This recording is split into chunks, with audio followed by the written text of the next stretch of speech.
Appreciate you joining us on time.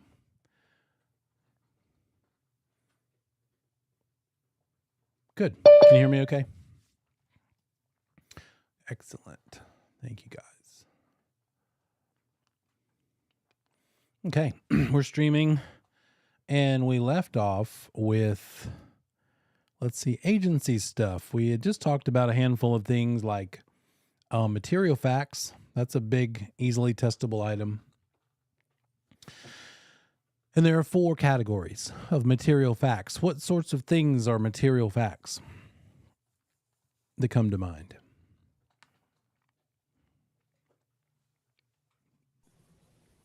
Damage to parts of the property, leaky roof, foundation issues. Excellent.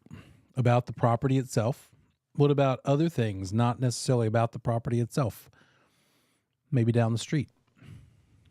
Yeah, like proximity to certain types of environments, I would say. Yeah. Like landfills and stuff like that. Airport, traffic patterns, flight patterns, anything that that a reasonable person would care about, really. And there we go. So it's more than just the leaky roof. It's lots of things. It's potentially anything that affects the property.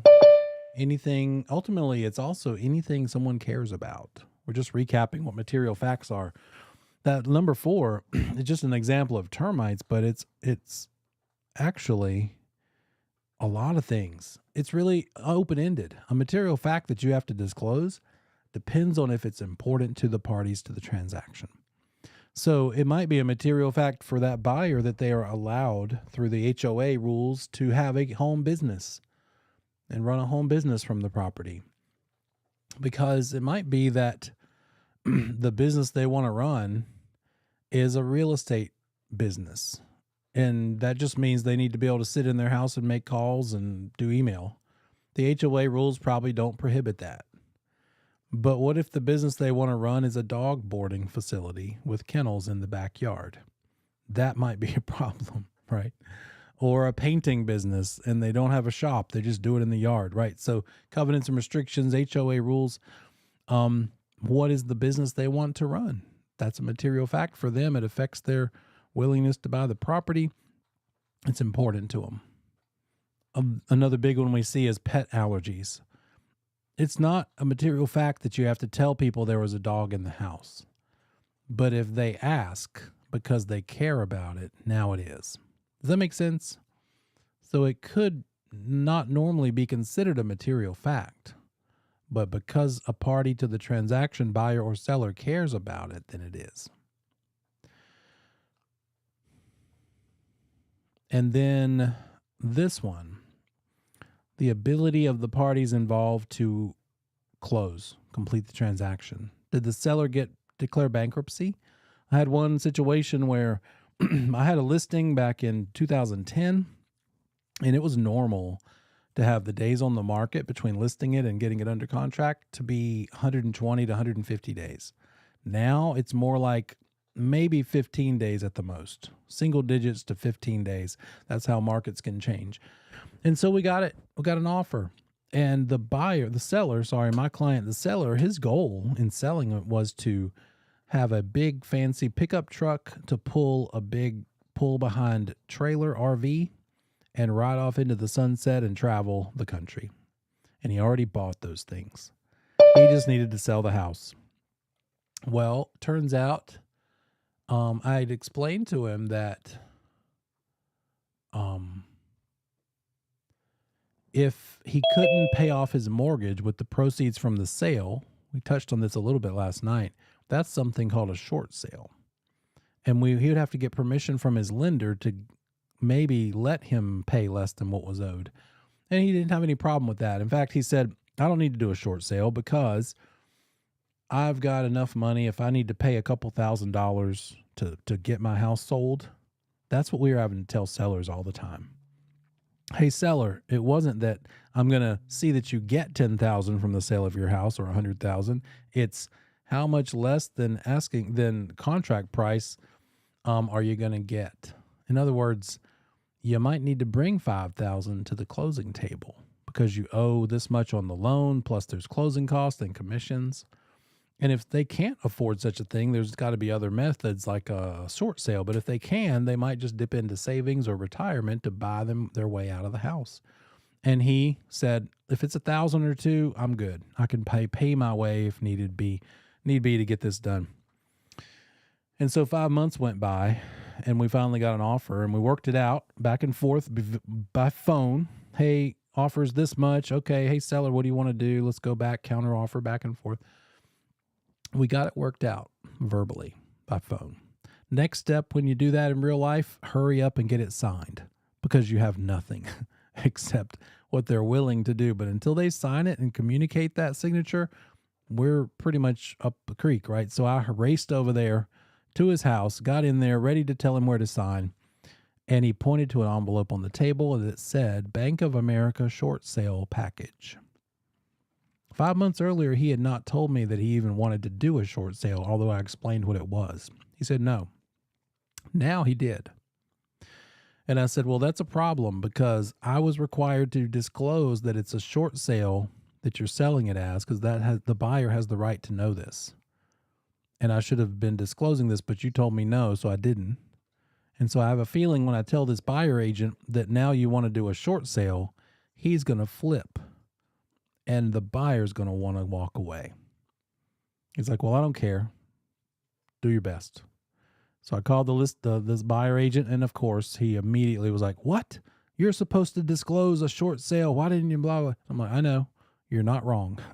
I didn't know until today. I explained it back when we listed it. He pulled this on me today. So that buyer walked. And then the next conversation I had with the seller was, look, seller, okay, I guess now we need to revise everything and put it in the MLS that this needs to have short sale approval. And he said, well, I've been thinking and talking to somebody else. And while it wasn't another agent that he talked to, he was talking to another professional that sells a very specific kind of product that he was excited about because he ran into a bankruptcy attorney who was really good at selling his product. I would even take a sales course from that guy because how do you make somebody happy and excited about declaring bankruptcy? This guy he just thought this is the greatest thing ever. And this is what I'm going to do. Forget selling the house, forget your commission, forget everything. The bankruptcy attorney said, I get to keep my truck and my trailer, which is all I wanted anyway. And if I declare bankruptcy, I can walk away from the house. I can walk away from other debts and drive away into the sunset. And so I lost a listing. I brought him a contract. I brought him a ready and willing buyer. But because that buyer needed to get approved for a loan, it wasn't a ready, willing, and able buyer. So if you were thinking, Neil, did you even maybe think about suing him for your commission? Sure, I did. I thought about worse things than that. But I couldn't have done it. I wouldn't have worked because it's ready, willing, and able buyer that you have to prove that you have provided, right? So I was just out. Sometimes you win, sometimes you lose. So this guy declared bankruptcy and this listing went away, and that's just the way things can happen. So sometimes sellers declare bankruptcy. Sometimes they get a foreclosure notice in the mail. And then obviously on the buyer's side, we're all worried about, oh, you're getting financing. Well, let me know how the loan approval process is going. Conditional loan approval, we really want to try to get that done and approved during the due diligence period so the buyer can still walk away if it's looking like they won't be approved for the loan. All of those things that we learn about as brokers, we have to tell the other party. If we are a listing agent and we find out our seller got the foreclosure notice in the mail, the letter, we've got to tell the buyer agent. If the seller has gone 4, 5, 6 months or even 2 or 3 months without paying their mortgage, and you think the foreclosure notice is probably going to happen any day now, but it hasn't yet, being behind on your mortgage is not a material fact. Then the foreclosure letter is. We also talked about material facts that absolutely have to be disclosed because we had mentioned that sellers can choose to not tell something about the house. They could say, look, I'm not saying there is or isn't something wrong. I'm going to check the box called no representation. But for these 3 items, that is not available. Seller knows that there was ever some synthetic stucco. Even if they've completely replaced it, they still have to disclose it. Not just that it has leaked. Listen to me on this one. Not synthetic stucco that has leaked. That's the next thing. That's about the polybutylene. Just the fact that synthetic stucco was there, leaking or not, has to be disclosed.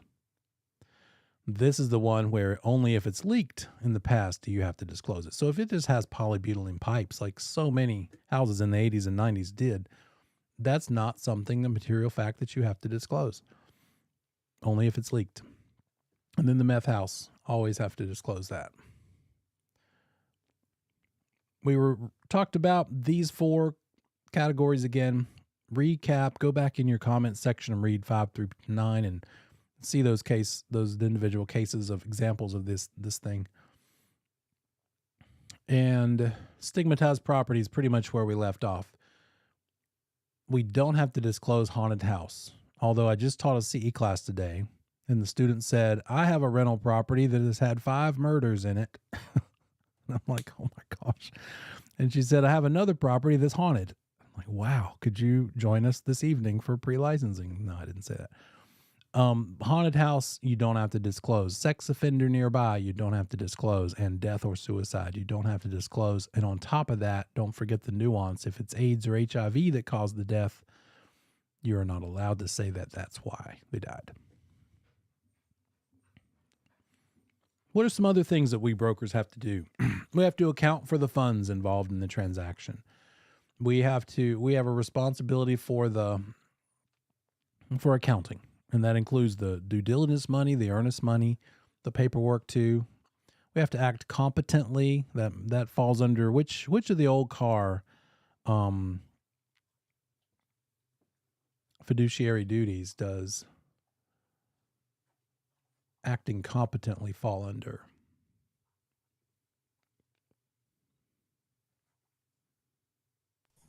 Reasonable care and diligence. You got it. Reasonable skill and care, including honesty and fairness. Reasonable skill and care will do it. That's good enough. Good job. Okay, there we go. Delivering all offers. Any offer that comes in, we have to deliver. And you might be thinking, well, sure, why wouldn't you?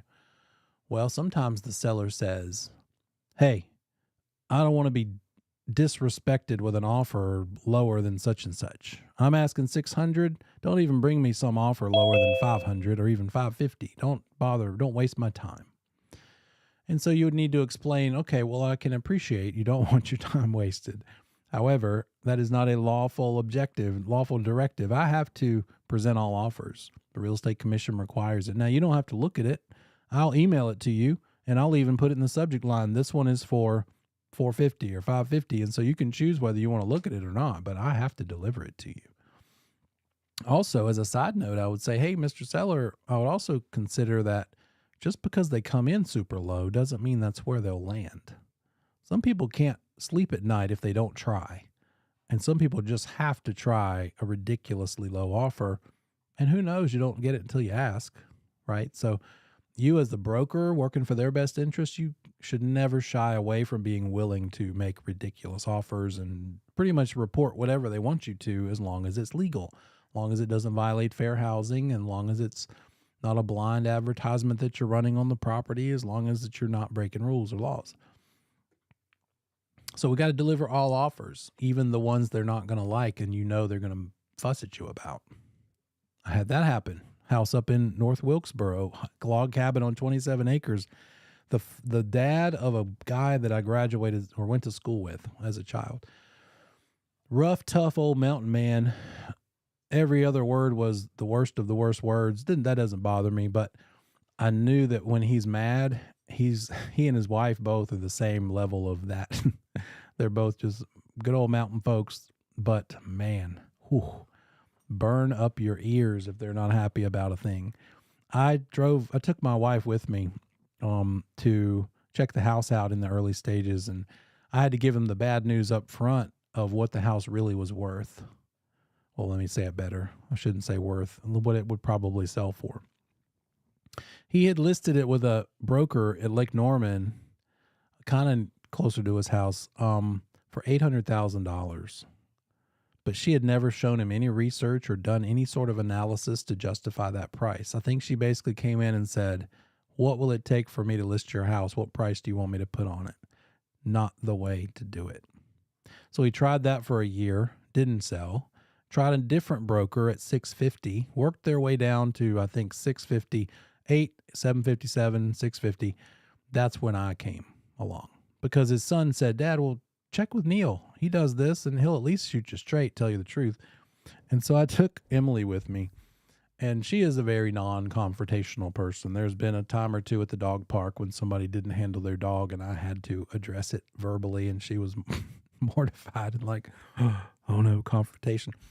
So she went with me, and she was sitting in the living room as I had to give him the news that your house is not worth 800 or 7 or 650, but it's more like 400. What? F, G, D, blah, blah, blah, blah, all the alphabet. And it's like flaming. And after on the way home, I said, well, how'd you feel about the meeting? And she said, that was terrible. I'm never coming back with you again. Don't ask me to do this. Later in the process, we had a contract go back and forth with counteroffers. I was a dual agent in this thing, by the way, and I had to give him the bad news that the closing was going to be delayed by a month. And I called him on the phone to do this when we were headed to the gym, and I had it on speakerphone, and she got to witness the flaming of my ears yet again because they were not happy with that. Sometimes you just got to take it for the team, but delivering all offers, even the ones you don't want to, we have to disclose our commission from third parties. We might get bonuses or extra, some sort of incentive, and we can receive that. We just have to tell the parties to the transaction. What about this commission that you have to disclose? Extra commission, bonuses, Panther tickets, whatever it might be. But there is one part of what you earn that is none of their business. Even if they ask, this is one that you don't have to tell. And that is your commission split with your firm. So the fact that you and your firm are getting, let's say, here's the purchase price, $700,000, and it's at total of 6% commission. And there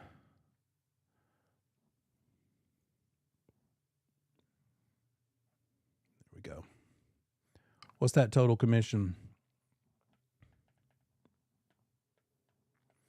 $42,000 being shared between the parties. Let's say evenly, although it doesn't have to be. So we've got 21,000 over here and 21,000 over there. So far, that is the business that both buyer and seller deserve to know.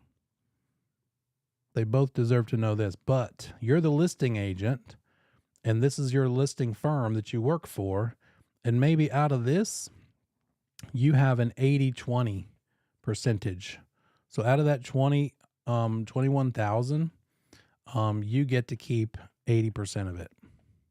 So your portion is 16,800 at the end of the day. That's none of their business.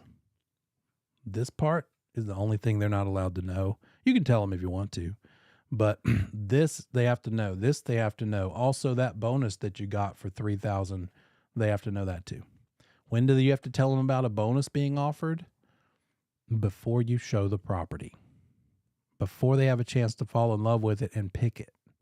You want to make sure that they don't have could ever accuse you of pushing them toward a property for your own best interest. And I make it a joke. I'm letting them in, opening the lockbox, and I'm like, gosh, I hope you pick this one because I get a bonus on this one. By that point, you've hopefully gotten to know them, and they know you well enough that you don't mean it. They know that's a joke, that you really wouldn't put you earning this bonus above them, making sure this is the best house for them. And I do that by, on at least the very first several houses I show someone, tearing the house apart. I pick it apart. I'm not trying to talk them into buying it. Some agents probably think that's silly. You should try to sell them everything. Some agents show every house, and after every showing, they say, do you want to buy it? I'm more about the relationship.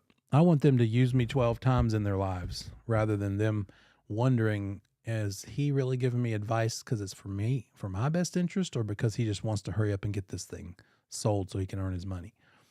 That's important. So all commission except your split with your firm it must be disclosed. What you're not allowed to do, we've touched on this already, is false promises. There's a case study in the update course I'm teaching now that the agent, the heating and air system turns out is not in good repair. It's in bad shape to the point where it needs some work. And the agent, the buyer agent for the buyer, says, I'll give you $5,000 of my commission to put toward replacing that if you'll just go ahead and buy the house. And that's allowed. They're allowed to do that. We can give our money away as long as our firm allows it. Firm might have a problem with it because it affects them, or they might require that $5,000 comes completely off of your portion. They don't want to share in any of that giving. That might be a thing too. But you can give that away. But this agent in this case study promised the $5,000 and never gave it up. At closing, came and went. She never gave them the $5,000. That's false promises, right? Obviously, she promised something she didn't deliver, and definitely big no-no. Undisclosed conflict of interest. Again, sort of that example of the property management guy. Hey, if you talk your seller into selling it for me at the price I like, I'll hire you and your firm to manage the property once I buy it. And you that they're talking to is the listing agent who's supposed to help your seller, and now you're helping that buyer. Improper conduct. There's a fun rule in the license laws, commission rules, that basically says a violation of any rule is a violation of the rules. So they kind of get you coming and going. So improper conduct, do this stuff right. Consequences, discipline from the commission. What are the 4 ways the real estate commission could discipline a licensee?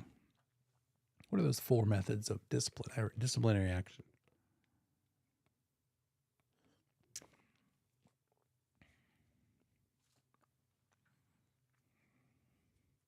Good question, Alfred. Is the split between company and agent normally, or do you mean between the 2 firms, buyer's side and listing side? Or do you mean Yes, between the firms. That's not required. 50-50 is probably more of the typical one, but I have seen some cases where maybe instead of, a 6% total commission, 3.5 on the listing side, 2.5 on the buyer side, or even 3 and 2 on a 5%. Sometimes in this situation, the listing firm puts the property on the MLS, posts how much the buyer agent is going to make, although that's going to be changing in July. They're going to have to take that out altogether. But up till now, the buyer agent knew what they were making because of the MLS. And then they found out all the way at the closing table at the end of everything. Oh, wait a minute. My number on the closing statement is at 2%, which I knew already, but I didn't know that the listing agent is getting 3% or 4%. So they're not happy when they find out it's not 50%, but it's allowable. And it's none of their business really, but they find out because they have a right to see the seller's closing disclosure, because that shows where that commission is paid properly. But yeah, I'd say quite often they do split it evenly. What did I ask you just now? Oh, the 4 disciplinary actions. I'll give you one: a reprimand, that sort of thing. Reprimand is something the commission could do. What else?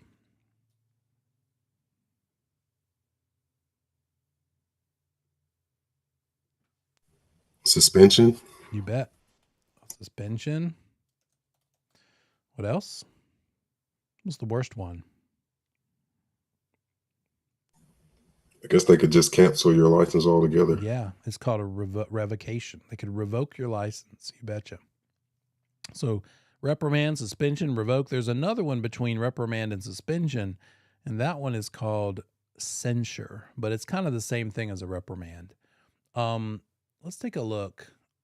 I think it was just 2 days ago, the May version of the bulletin came out, and look at them. It goes on forever. But just to kind of revisit it now that you know more about this stuff, that happened up here. Commission revoked. Oops, worst one. You're excused from the business altogether. The broker license of this person. This firm, I've heard of this before. They got homeowners to sign what they call a homeowner benefit agreement, binding the owners and their heirs to a 40-year listing agreement. Anytime you ever sell this house, you'll have to use us for 40 years. Plus, if you die, your heirs do too. And barred the transfer of refinancing without their permission. They can't even refinance the property without this real estate company's authorization. So this broker in charge failed to supervise affiliated brokers, failed to provide and review the working with agents disclosure we talked about, made false promises, misrepresentations, and omissions to prospective sellers about the home benefit agreements thing and listing agreements, and didn't deliver the documents to them in time. We have to deliver them. Did we cover that? How many days do you have to deliver documents to your clients when they sign something? A very commonly used number we see a lot in this class. Number of days, it's a single digit number. It's on the low side. 3 days. Thank you, Alfred. 3 days you have to deliver, just like 3 years you have to keep your records after a closing. So didn't deliver it within those 3 days. Improper, fraudulent, and dishonest dealing in offering the agreement, and acted in an incompetent, unworthy manner when acting as listing agent. They didn't like this one. The real estate commission was like, no, we're just not doing that. Here's a suspension. And they say suspended for 12 months. And then the commission stayed the suspension after a 3-month active period. In other words, you're suspended for 12 months, but you really only have to sit on the bench and not do real estate for 3 months.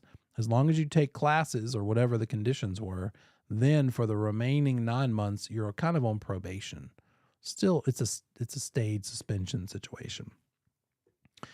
He didn't present the working with agents disclosure prior to first substantial contact. Well, that's relevant to our class, isn't it?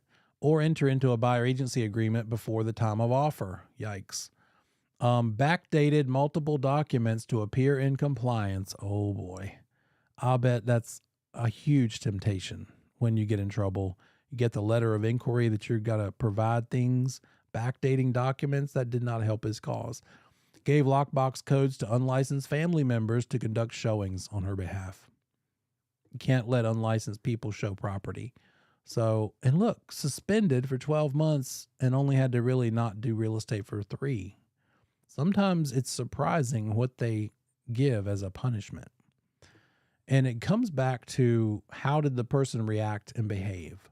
If she was apologetic, if she was sincere, if she responded within the 14 days she had to give her side of the story, and they were happy with all that, then it's going to go better for her. Here's another suspension for some lot misrepresentation. Another suspension for 2 years, but then fully stayed. Suspended for 2 years, but not really. Officially, but could still practice. Misdemeanor drunk and disruptive, misdemeanor domestic violence order. They have to disclose these things. When you're convicted, you have to report the conviction within how many days? Convicted of a crime must be reported to the commission within how many days?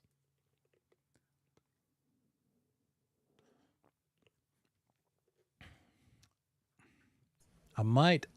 60? Yeah, there you go. Yeah, exactly. 60 days to report a conviction. How many days do you have to report an arrest? An arrest. Is it 90?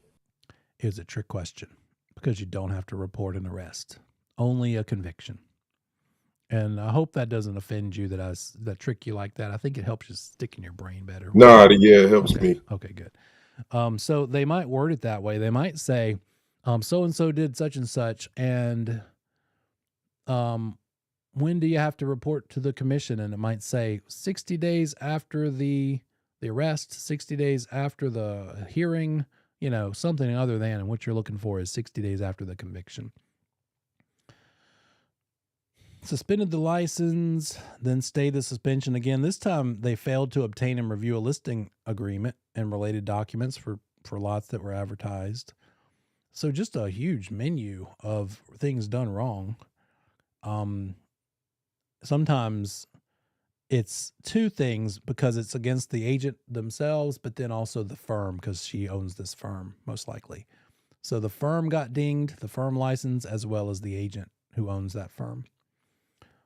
Suspension, stayed the suspension, failed to disclose the pump flow tests about the well. Failed to disclose, had to be suspended.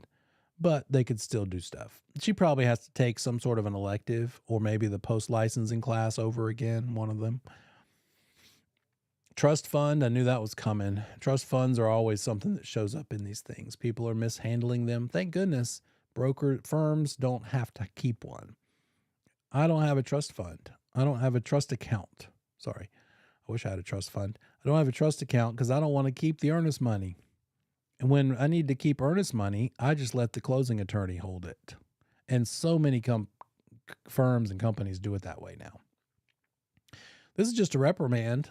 They failed to provide timely accounting to the tenant for what they did with their security deposit, maintained 2 bank accounts, but they did not designate it as specifically a trust account. Down here, I remember, a whole list of people voluntarily surrendered their licenses. And when that happens, you don't admit any guilt or misconduct. You're just saying, I just won't do this anymore. And so, gosh, there was 1, 2, 3, 4, 5, 6, 7, 8, 9 of these were that. So let's bring it back around to this. So what would happen if those individuals were to ever decide that they wanted to start practicing real estate again? They might have a shot, but they would have to go to the commission and say, is there any possible way something that you would let me do this again? And maybe with conditions. Maybe they'd have to go back through classes or something and satisfy some extra level of something or other. Probably not allowed to even try this for a certain minimum number of years, I would guess, as well. If they try to do real estate without a license, they might get away with that until somebody tells on them and turns them in. And then the commission could actually come after them and sue them for injunctive relief. That's how they go after people that try to do this business when they're not allowed to because they have no license. So the disciplinary action. Also, we could be civilly sued, civil lawsuits, and criminally prosecuted. It's a criminal offense for a developer to close on a sale until before the final plat map has been approved, for instance. So all these are consequences for breach of our duties. What are our duties in agency? Act in good faith, do what we promise, do what we're supposed to do. It's what the seller's supposed to do. Seller is supposed to do what they promised to do and pay the commission as promised, and also any sort of thing that they agreed to help the property sell. So we expect these things from the seller. A little nuance here that they're mentioning: pay the agent, earned versus paid. When is the commission paid to the agent? At what point in the process does the commission get paid to the agent? Let me give you the process again. At closing? Yeah, there you go. So we've gone under contract over here to closing. We got the due diligence deadline right here. And we're paid at closing. Well, the closing attorney gives you a check made out to your firm name, and you take it and turn it into your firm along with all the rest of the paperwork that you still need to give them. And then as long as all that checks out, they will carve up that check and give you your piece. Maybe your 50% or 60 or 80 or 90 or whatever your split is. But that's paid. What about earned? When is the commission earned? Is it the same time? Is it earned when it gets paid, or is it earned sooner than that? I believe it's earned as soon as you enter the contract, or I'm not saying this correctly, but as soon as the agent accepts the offer. Close. Maybe that's exactly the date. And what does it depend on? It's earned when you produce a ready, willing, and able buyer. So, ready and willing, pretty easy to figure out. They made an offer, it got accepted, they signed the paperwork, ready and willing. But were they able to actually close on it? If it's a cash buyer, then ready, willing, and able is at the moment it went under contract. Ready and willing because they went under contract, able because they can just spend the cash whenever, right? They still need to probably do inspections and want to do so, but ready, willing, and able is the key thing here to determine when it was earned. Maybe able doesn't happen because it's a mortgage that they're trying to get approved for, and it didn't get approved until here, a couple weeks before closing, or maybe here. And it's all something that doesn't matter unless the agent needs to sue the seller for the commission, in which case, going to court, the judge is going to ask, do we have a ready, willing, and able buyer? That's the point at which the commission was earned. Just because the whole deal fell apart because the parties decided to back out, and so we didn't have a closing, doesn't mean that you shouldn't get paid.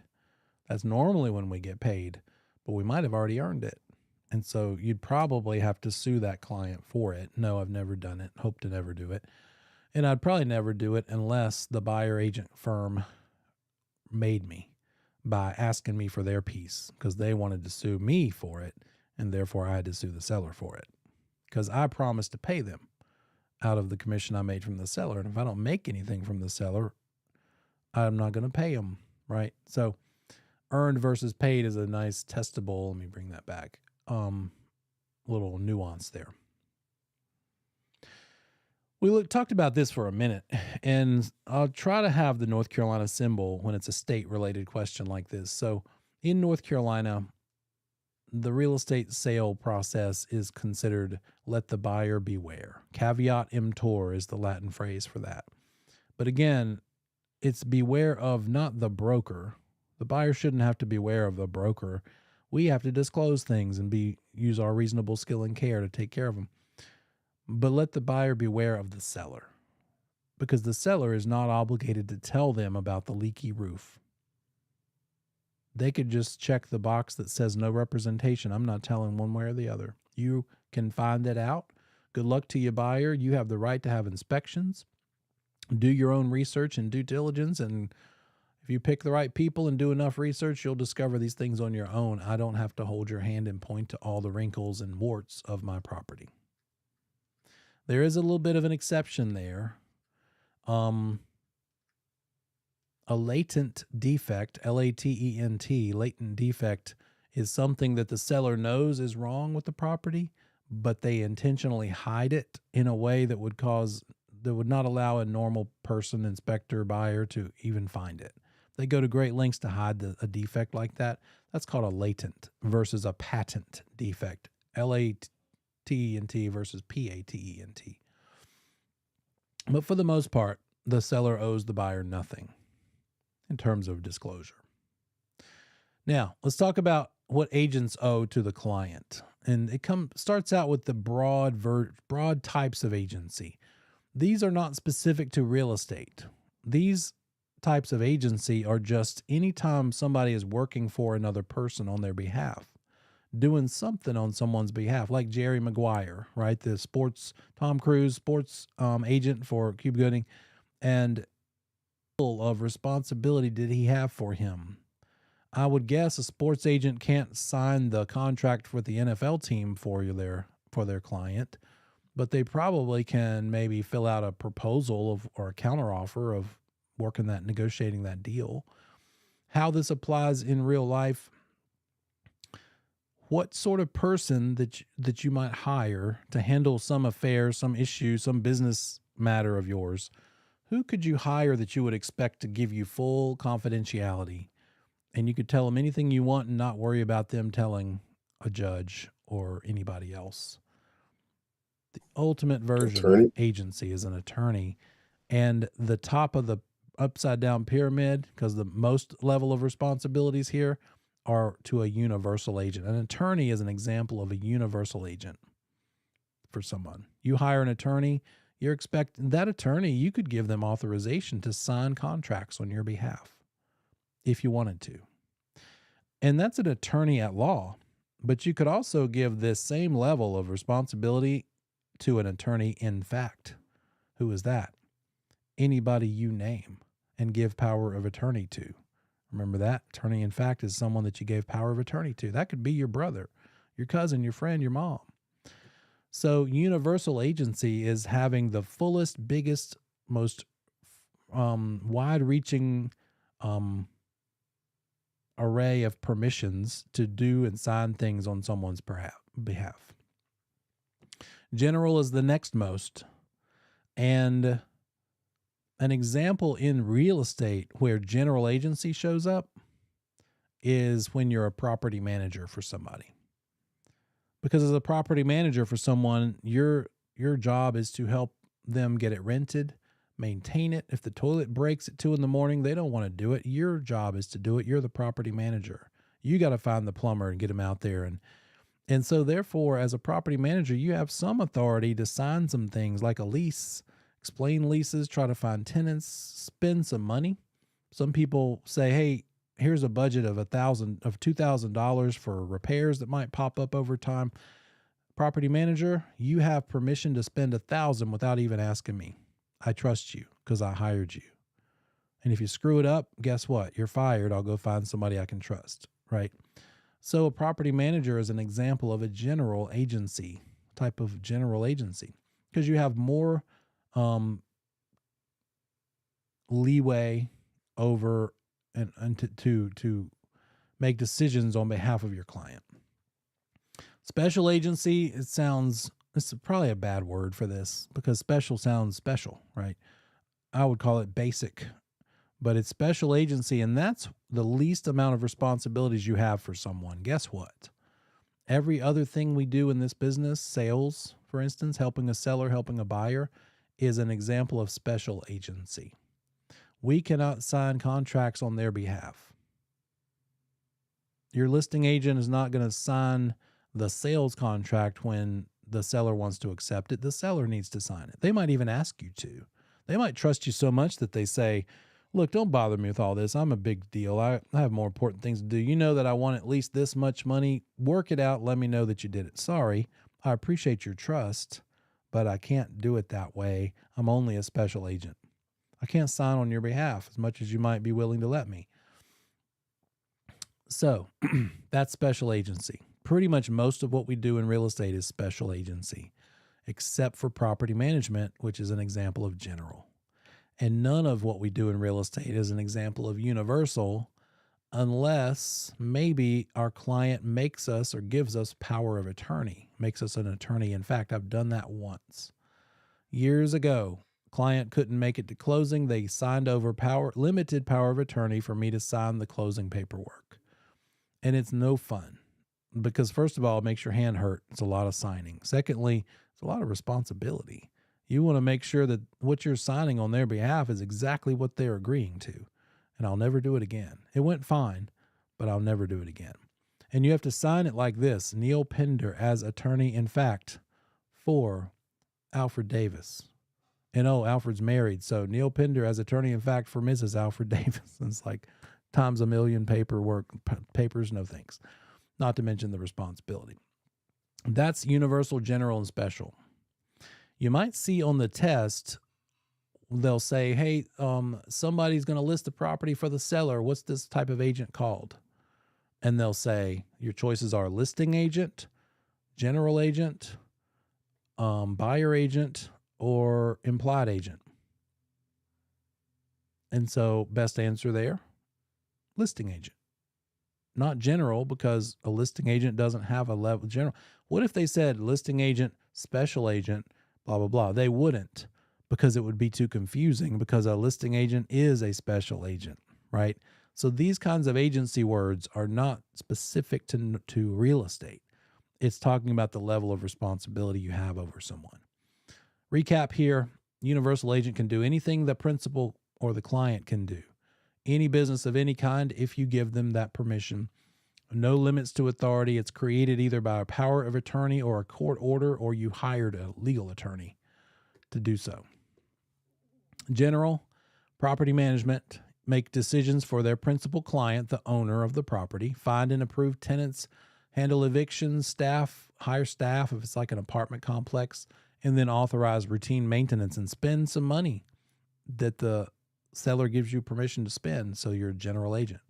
There's another place in this business where general agency occurs. When you list a property, for instance, you sign the listing agreement. You, the broker, on behalf of your firm, sign the listing agreement. The seller signs it and you sign it. But you're not signing it for yourself, because at the top of the page of the listing agreement, and we'll look at it at some point, it says this listing is between the firm and the client.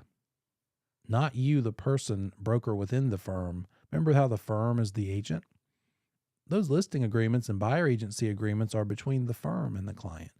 That also means, by the way, those agreements are owned by the firm, which means that if you leave the firm, they might not let you take your 25 listings with you because they're not your listings. They're the firm's listings that you are working on their behalf. Because remember, if the firm is the agent, the broker in the firm is the sub-agent to the firm. So that's the other kind of general agency. When you're an independent contractor working for a firm, you get to make some decisions for the firm. We're not talking about the decisions of what kind of agency to practice or what the split will be with some other agent that's not you. We're talking about who to engage with as a client. That is your decision. You don't have to run that by your BIC. Your broker in charge doesn't care. They just want you to bring back a listing agreement signed or a buyer agency agreement. So you can make decisions for the firm and try to get that business and sign them up to it. You can sign things on the firm's behalf. Your BIC doesn't need to sign the listing agreement or the buyer agency. That's what you have authorization to do because you're a general agent for the firm. You can negotiate. Firm's not a part of that either. You can directly communicate with the firm's clients, by the way. The firm's clients are probably not their clients because of them, but because of you. Let's make no mistake. You earned this business. And that person probably wouldn't be working with that firm if it weren't for you who went out there and built the trust. So when you want to leave a firm and you have 10 listings, it kind of feels unfair that you can't take those listings with you. And guess what? The sellers are probably not happy about it. The seller might say, "What? You're leaving and I can't go with you." Here's the other part about that. If you want to leave a firm, you cannot tell your clients that you're leaving. You can't say, "Hey, 30 listings of mine, sellers, come on with me. We're getting out of this place. This firm sucks. We're going over to this other one." No, you can't do it. You've got to wait, tell your BIC that you're leaving. Your BIC has to reach out to these sellers, ask them if they want to go with you, if they even will allow that. The BIC and the firm policy and procedures might not even allow that. They might say, "Hey, seller, yeah, she's leaving us, but you know what? We're going to take great care of you and reassign your file to another broker here at our firm." "Oh, you want to go with her? I'm sorry. You see, the listing agreement is between you and us as a firm. We're not going to let you out of it. You've got 5 more months." "Oh, you insist? You won't allow the showings if we don't let you out and let you go with her?" "Okay, well, that's your choice, but we're still not letting you out." I had a friend who was with like a luxury firm, and she loved her BIC. Her broker in charge was great, but he left. And they sent somebody from corporate up here from Florida to fill in. And this corporate person did what you see in the movies and tried to just completely redo everything. And my friend didn't like it. And so she left. And every listing she had, about 15 of them, were all because of a strong relationship with those sellers. And they wanted to go with her. She couldn't even tell them she was leaving. So this corporate broker in charge reached out to her sellers and said, "Oh, yeah, she's leaving. And we're going to reassign you to, to another broker in the firm." And they all wanted to go with her. And that firm said, "Okay, well, we'll let you go with her, but you have to pay us $1,000 to let you out of the listing agreement if you want us to let you go with her. And it was within their rights to do so. So it can be a little tricky. That's why anytime an agent gets frustrated with a firm and wants to leave it, they like to let their business dwindle down to nothing so the firm has no leverage over not allowing them to take listings with them. They might let their businesses drop off and then go to the new place and then build it back up if they can. I don't know that Jerry, I think this was probably around before Jerry Maguire was in even a movie. Let's go ahead and take our break, and we'll come back and talk about special agency.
Okay, so we just talked about general agency, and then that finally leaves special agency. That's what we do mostly in this business. We're authorized to do specific acts on their behalf according to their instructions. And it's the typical relationship that we see in most real estate agency scenarios. Special agents. Brokerage, the concept of brokerage. What's the definition of brokerage? Just bringing buyers and sellers together in the marketplace, right? So, stockbroker, bringing buyers of stock along to buy shares of stock from the sellers of it. So, real estate brokerage, same idea. That broker themselves is licensed to negotiate or sell interest in real property for others for a fee. We've seen that phrase before. When do you have to have a real estate license? If you do real estate activity for another person for compensation. So the other part of this is that we are licensed to negotiate. You have to have a broker's license in order to have the permission to negotiate for someone. And there's a whole section in the update this year about unlicensed assistants. They can't negotiate. That's what we do. So if you hire an unlicensed assistant to help you, you better not give them any tasks that involve negotiation. There's a case study of one who was only one available in the office, and a buyer came in and she got up and showed him a property. Unlicensed assistant showed him a house, advised him to offer $375, put the offer paperwork together, wrong also, submitted it, lost the offer to multiple other offers because the package, the offer package was not complete because she's not licensed. She doesn't know what to do properly. I dare say most licensed assistants are super smart, and they are going to pick up on what their broker bosses are doing, listening to them and hearing the words they're saying, and they could probably get a license and do the work, but until they do, they can't do that work. And then a provisional broker, as we already know, must work under that BIC's supervision. Provisional broker can't go on their own. They need to be hand in hand, transaction for transaction. A BIC to a provisional should know what's going on with every transaction. That's what level of responsibility they have over them. The client is the principal, the one who hires you, the one that you owe all of the elements of fiduciary responsibility from the acronym OLDCAR: obedience, loyalty, disclosure. What are the other ones? C. What's the C in OLDCAR? Consideration. Good guess. If you're doing something on someone else's behalf, they want you confidentiality. Yeah, keep their secrets. Confidentiality. What about the A?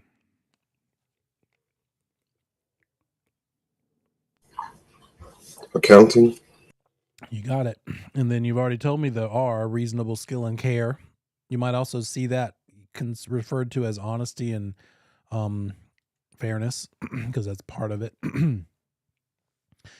And then the principal to us is the customer to the agent on the other side of the transaction, the other side of the tennis court or the pickleball court. How is agency created? You've got to have all agency agreements in writing. That is a testable statement. Testable, you'll see that on the test. All agency agreements have to be in writing.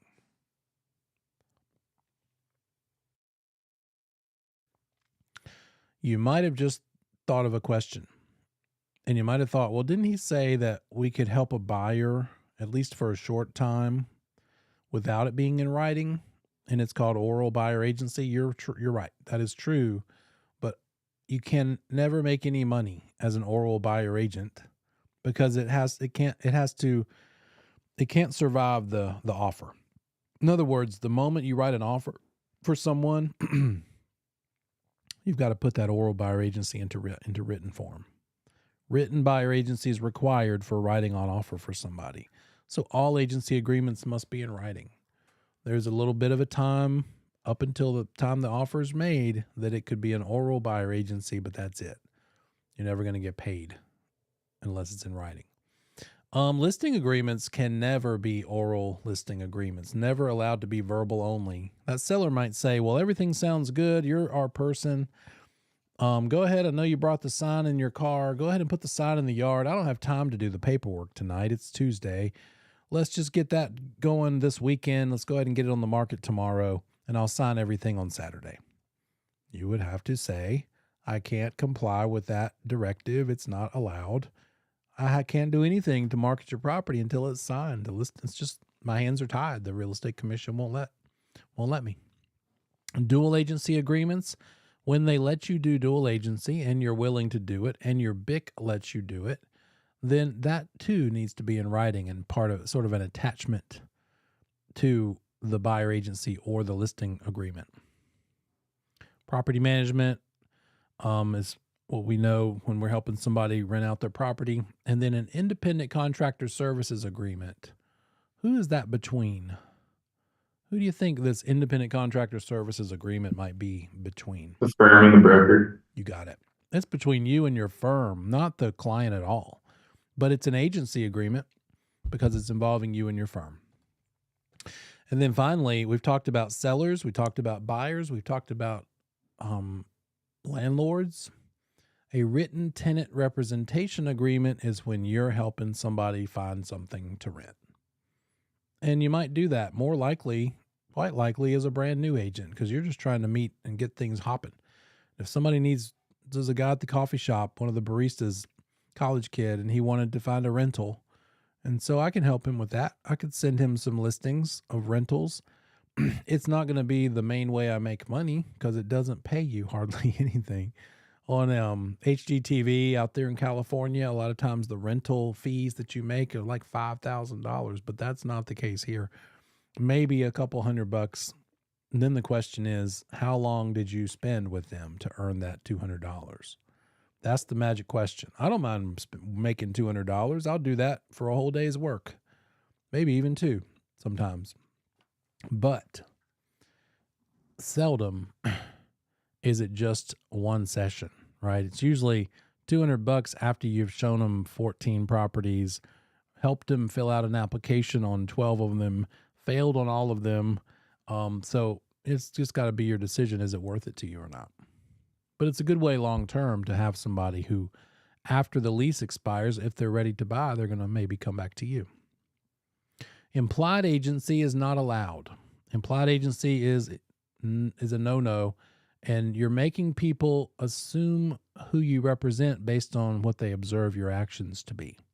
It's not oral, not written. It's based on actions, and it's not good enough. Commission won't allow it. This is good. This is what leads to the other kinds of agency. Express is the opposite of implied, where implied is about them guessing based on what they see you doing, your actions. Express is about you telling them how it works. And a lot of people, especially in CE, because they've been out of training for so long, like what you're in now, they think express means writing, written only. Because I'll say, hey guys, what's express mean? And that's what they say. That's what they tell me. But it's not just in writing. Express is also verbal or oral. It means intentional. You actually talked about it and said, here's how this works. Express agency is good. It can start out that you're explaining to them verbally, but then you need to put it into writing. Here's the thing about implied agency based on your actions. It's illegal under North Carolina license law based on assumptions and not okay. So any kind of agency you're involved with must be in writing, period. Notice that this is a weird industry, right? That's what's so different about real estate is in most other industries, it's a pretty direct line between the one paying and the one doing the work. But in real estate, who you get paid by may not very well be the one that you owe all of your old car fiduciary duties to, like a buyer's agent.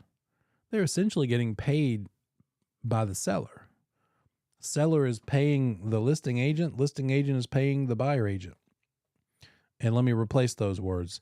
Let me say it again. The seller is paying the listing firm, and the listing firm is paying the buyer agent's firm.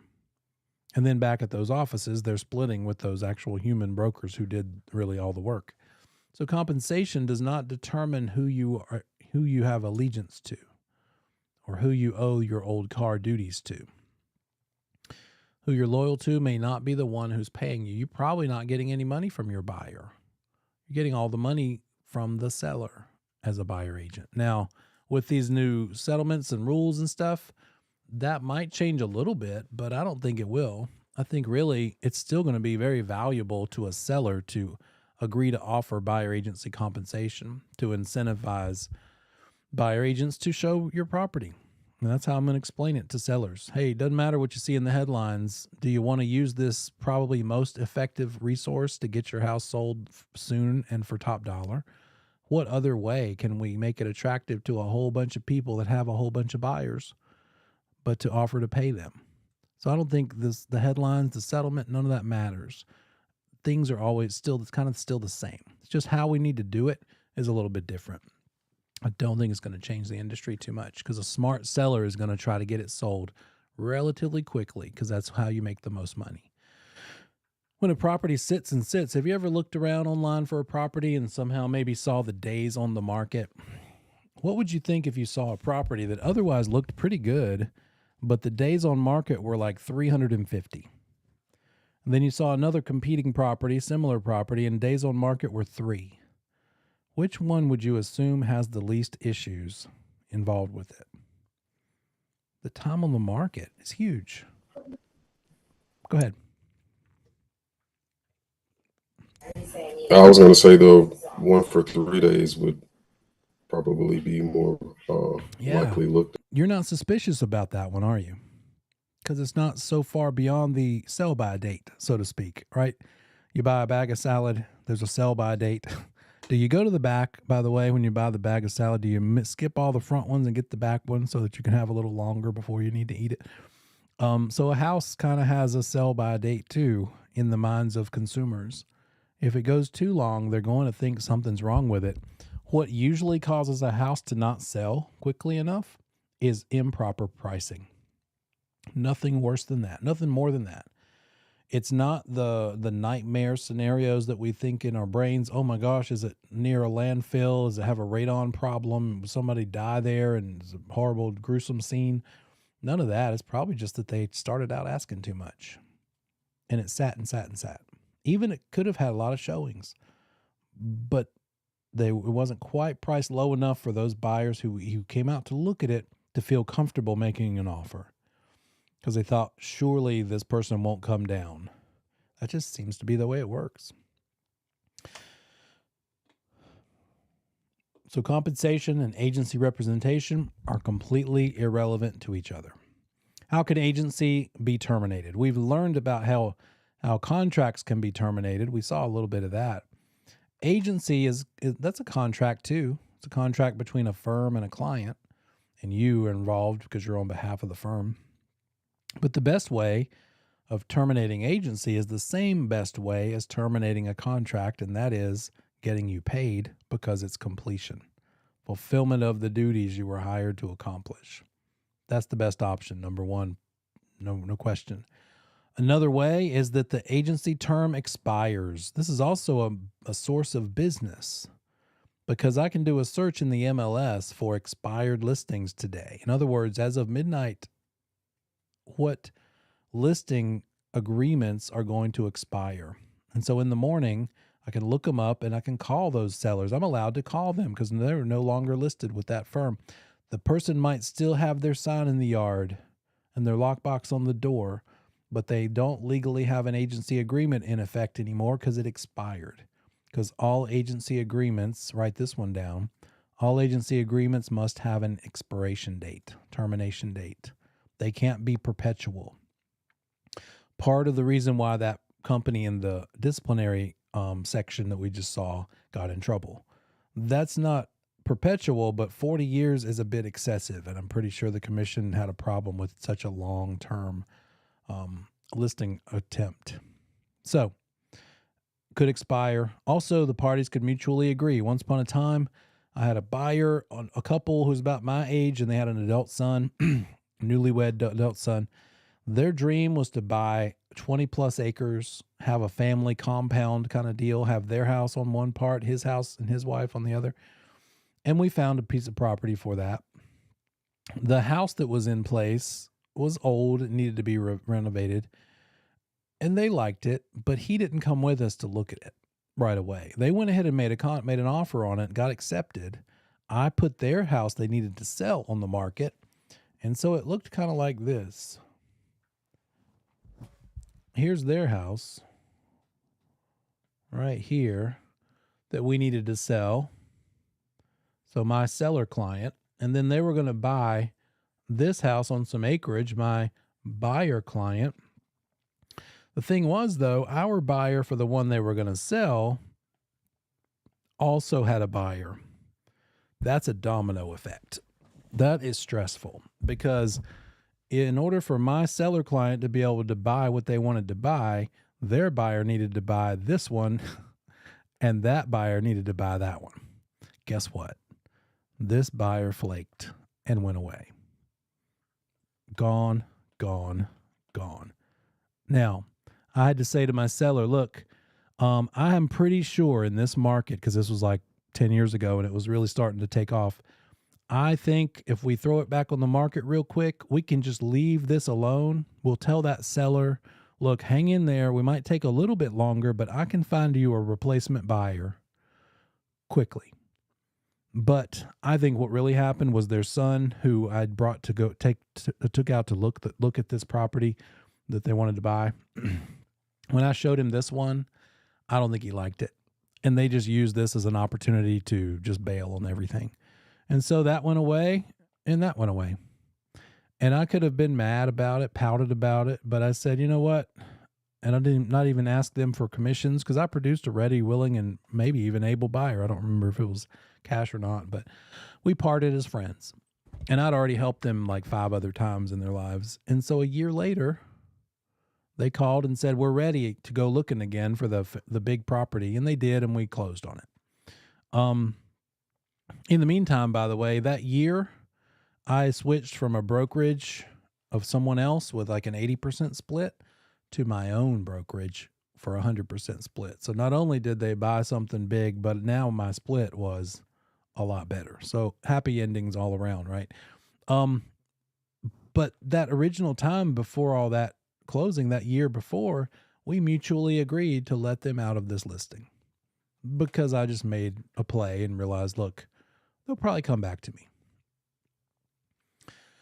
So mutual agreement, operation of law could terminate agency, like a bankruptcy kind of situation, which is what I ran into before when my seller declared bankruptcy.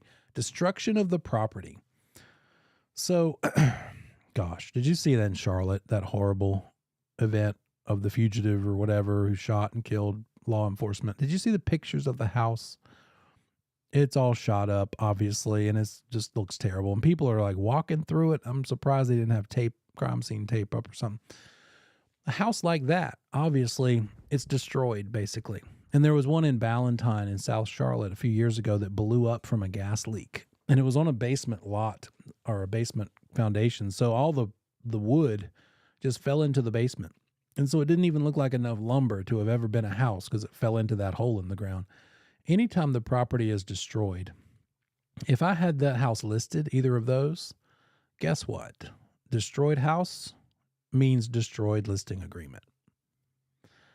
Let's go back to the contract for sale situation, though. If the house gets destroyed, if not because it's not when it's listed, but that listing has had an offer on it, got accepted, now it's an under contract sale situation. Now, if the house gets destroyed, it's different. It doesn't terminate the contract. We have to wait and see what the buyer wants to do. Hey, buyer, do you still want to buy it? No, I don't want to. That's too much work. I need to live there. Okay, fine. You're good to go. You can leave. Or they might say, yeah, heck yeah, I still want to buy it because now I get to build what I really want. I'll take the insurance proceeds from the seller and complete the sale and go ahead and buy it and build from there. So destruction this is about agency, the listing agreement, for instance. Destroyed house means destroyed listing agreement, but destroyed house does not mean destroyed contract if we were under contract. Agency could also go away because of one of the parties breaches. Maybe the seller does something they're not supposed to do, or the buyer. That could terminate the agency. And then death. Death, let's be careful with this one though. Death of the with agency, it's universal. Death of the buyer destroys the buyer agency agreement. How can a dead buyer buy a property, right? Same for seller. Death of the seller destroys the agency listing agreement. But if we flip it back over to a contract situation, our seller dies, but we're under contract, that does not destroy the contract. It just destroys the agency listing agreement, for instance. But not if we're under contract, that it wouldn't destroy the contract. Because the heirs and the estate of the seller would still be obligated to fulfill the contract. So at first, anytime you read a test question that asks something like this, make sure you specifically identify and get straight in your brain. Are they talking about once we are, it's just a listing? They're in the listing phase? Or has that listing sold and now we're under contract? Which is it that they're talking about? Vastly different, right? But still in the listing phase, again, death of the seller, death of the buyer destroys that buyer agency or listing agreement. But if it's in the under contract phase, the death of the buyer does destroy the agency agreement and the contract, but the death of the seller does not. Buyer needs to buy it, but if the buyer dies, their heirs and estate are not obligated to go through with the purchase. But that's different when it's a seller. I helped a buyer, and 2 weeks before closing, the seller was mowing the grass in the front yard, fell off the lawnmower with a heart attack, and died. And I had to give my buyer that bad news, and he's like, oh my gosh, it's terrible. And also, what do we do now? And what it turned into was we still have a contract.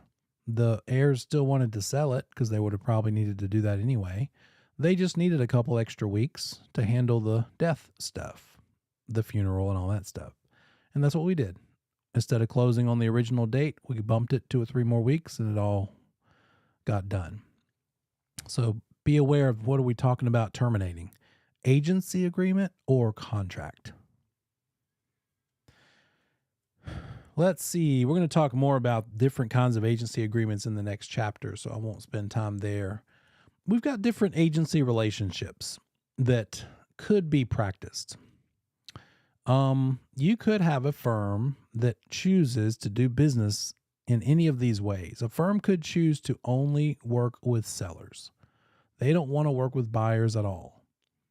Or you could have a firm that does the opposite. I only want to deal with buyers. I don't want to take any listings. I would dare say that most firms in real life will take whatever they can get. But this is the point of this is to just show you and explain any single one of these things is okay and allowable if someone chose to do it. Single agency is when you don't offer dual agency. You're either going to work and represent the buyer or the seller, but never both of them in the same transaction. And we'll get more into that. It'll make more sense later. Dual agency means we're going to work with the buyer and the seller, and we are in between them, and the firm is a dual agent between both of them. So that'll make more sense in a little bit. One firm, one property. Transactional agency is not something we do here. You might see this on the national portion of the exam, or I don't know, maybe the state, but transactional is just not something done. In other words, transactional means you're an agent for the purpose of the transaction. But in North Carolina, get this one. This is testable. An agent has to represent somebody. A transactional agent doesn't represent anybody. They just facilitate the transaction. But we don't allow that here. The agent's got to represent one or the other or both. Never neither. Never neither. If we go with number one, a firm that chooses to only work with sellers, the firm is taking listings and always representing sellers. If a buyer calls on that listing, the firm would never represent the buyer.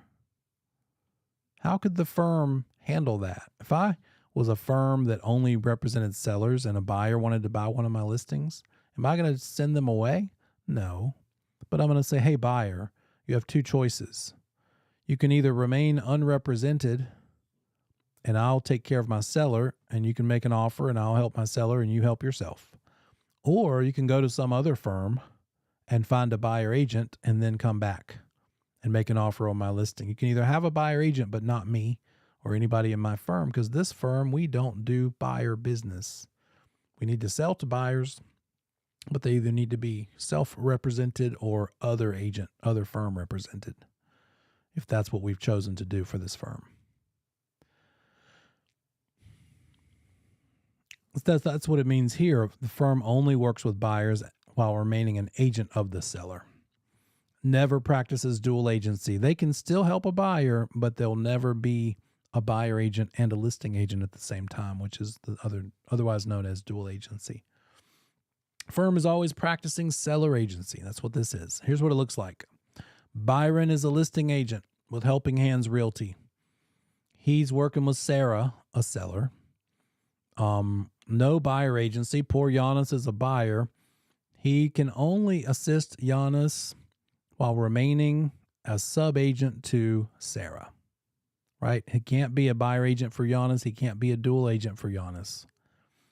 He could also sell Sarah's property and be in a cross sale with this other real estate firm, Big Money Realty.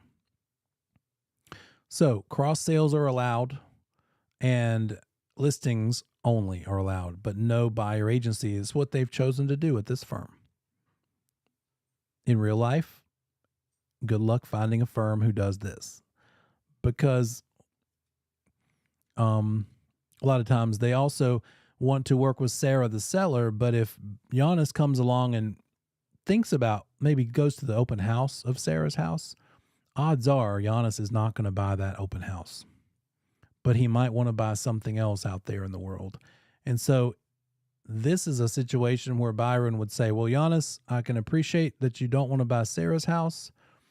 If you want to go buy something, I'm not going to help you with it because I don't work with buyers.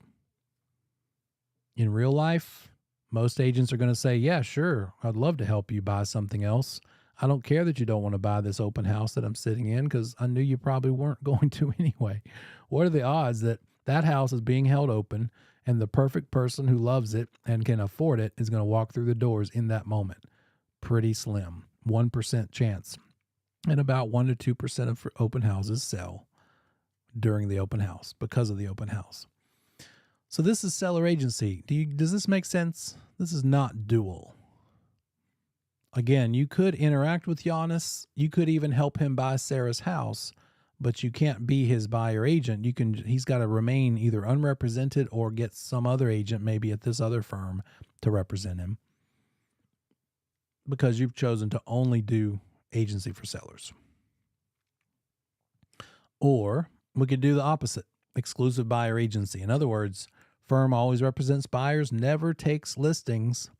That is stupid. Always try to get listings because you'll have a life. As buyer agent, you're running ragged. The busier buyer agents, they don't have a night or a weekend. They've got to be at the beck and call.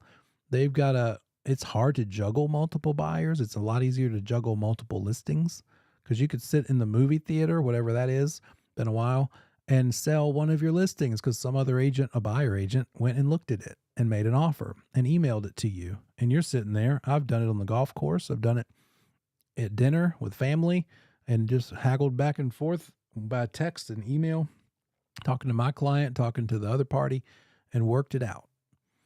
And then signed everything electronically. But as a buyer agent, it's different. But you could choose to do it. You never practice dual agency. You're only working with buyers. You don't have any listings, so you can't be a dual agent, right? You've chosen not to take listings. So it looks like this. Again, no Sarah involvement at all. You don't take listings. You will help Giannis. He can't buy any of your listings because you have none, but you could take him to buy Big Money Realty's listings. And again, no dual agency is possible because you're not doing both kinds of agency. Question? Yes. As far as exclusive agency, now is this either or, like where it says firm always reps the buyer? Is it either or, the buyer or seller, Back but here. just exclusive to one? It's if a firm decided to do this, this is how it would work. But in real life, most firms would work with sellers and buyers. They might not necessarily want to do a dual agency deal where the seller wants to sell to that buyer and they're representing them both in the same transaction. But they'll help Sarah. They'll also help Giannis, whatever they buy or whatever they sell. Is that your answer? Is that the answer? Or did I miss your question? I mean, that did give me some enlightenment, but my question was more related to like exclusivity as far as buyer or seller. Like in the notes there, I just copied down where it says firm always represents buyer. You mean buyer or seller, or is exclusive agency delegated just to buyers? Just to buyers. Okay. That's what this is. Thanks for clarifying. That's what this very unusual and unlikely situation would involve. You're probably not going to find a firm who wants to give up half the money and only work with buyers and never take listings. But if they did, this is how it would work. And the whole point of this is to help people understand, okay, here's the extremes. This is what only buyer agency would look like. You're turning away sellers, not taking listings, only representing buyers. You would represent them. Now, do you represent them as an exclusive buyer agent? That's to be determined. You'll figure that out later. That's a whole other issue. But this is just what kinds of clients are you representing? Buyers or sellers or both or neither? Well, I guess it would never be neither, but buyers and sellers or both. Does that help? Yes. Exclusive buyer agency. Okay. We're still in this topic of working with buyers, but this is to point out the use of the word selling ending in ing, because it's super important on the test to, if you hear the phrase something like this, the selling agent helping the buyer as a sub-agent to the seller, so on and so forth, that needs to make sense. And so let's look at it. If you see something that starts that way, the selling agent helping the buyer as a sub-agent to the seller, and then the rest of the question. Let's examine this statement. All we really needed to know was that they were the selling agent. They were being redundant by telling us they're helping the buyer, because all that says the same thing. They could have just said the selling agent is working as a sub-agent, and that's enough. That accomplishes the same goal. What we know from this statement is there is an agent that's helping the buyer, and that agent is not a buyer agent. For whatever reason, maybe that buyer wouldn't sign the buyer agency form, but for some reason they are acting as a sub-agent to seller while helping this buyer, meaning, hey, buyer, don't tell me any secrets you don't want the seller to know, because I'm a sub-agent to that seller and I have to tell them. So, anytime you see the word selling agent, you're going to think in your mind, buyer's side. It's the buyer they're helping. What you don't yet still know, you need to read further, is which way are they helping them? Are they helping them as a buyer agent, or are they helping them as a sub-agent to seller? That's the question. Keep reading the test question, and you'll figure that part out too. So the selling agent, that's it. They're just helping the buyer. That's all we know. We don't know more. This may or may not be a buyer agent. They need to keep telling us more for us to find that out. Now, if it says this one, if it says the selling agent is helping their client find a home, then you know, oh, they're a buyer agent, because the word client means it's a buyer agent relationship. If it said the selling agent is helping their customer find a home, oh, they're not a buyer agent, because the word customer implies that they are working for them as a sub-agent to seller. Let me write that out so maybe it will stick a little better. Oops. Wow. That was weird. So, selling agent,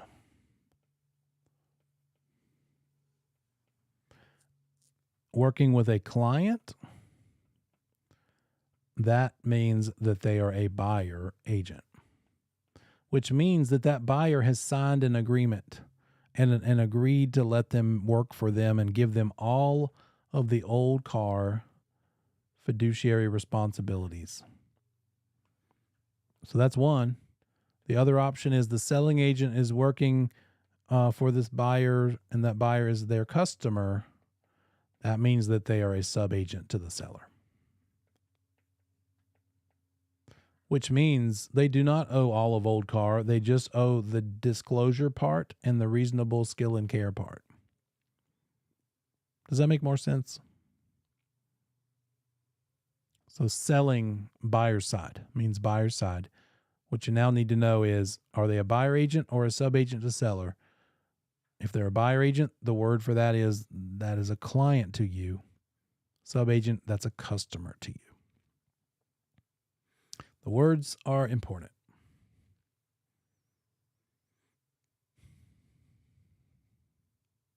A buyer's agent owes all fiduciary duties to that buyer, which we just saw. This is just easier to look at. The buyer may or may not be paying the buyer agent themselves, though, because typically, especially up till now, the seller has paid the listing agent firm, and the listing agent firm shares with the buyer agent firm. So again, that's irrelevant. The duties owed depend on the type of agency. So if you are hired as a buyer agent, that means you have to have explained how this works, and they have to have chosen to do so and engage you in that capacity. In which case you owe all fiduciary duties. What if you meet a brand new potential buyer and they start talking to you about what they qualify on the loan? What do you need to do in that moment? They say, we're approved for $600,000. You just met them at an open house maybe. What comes next?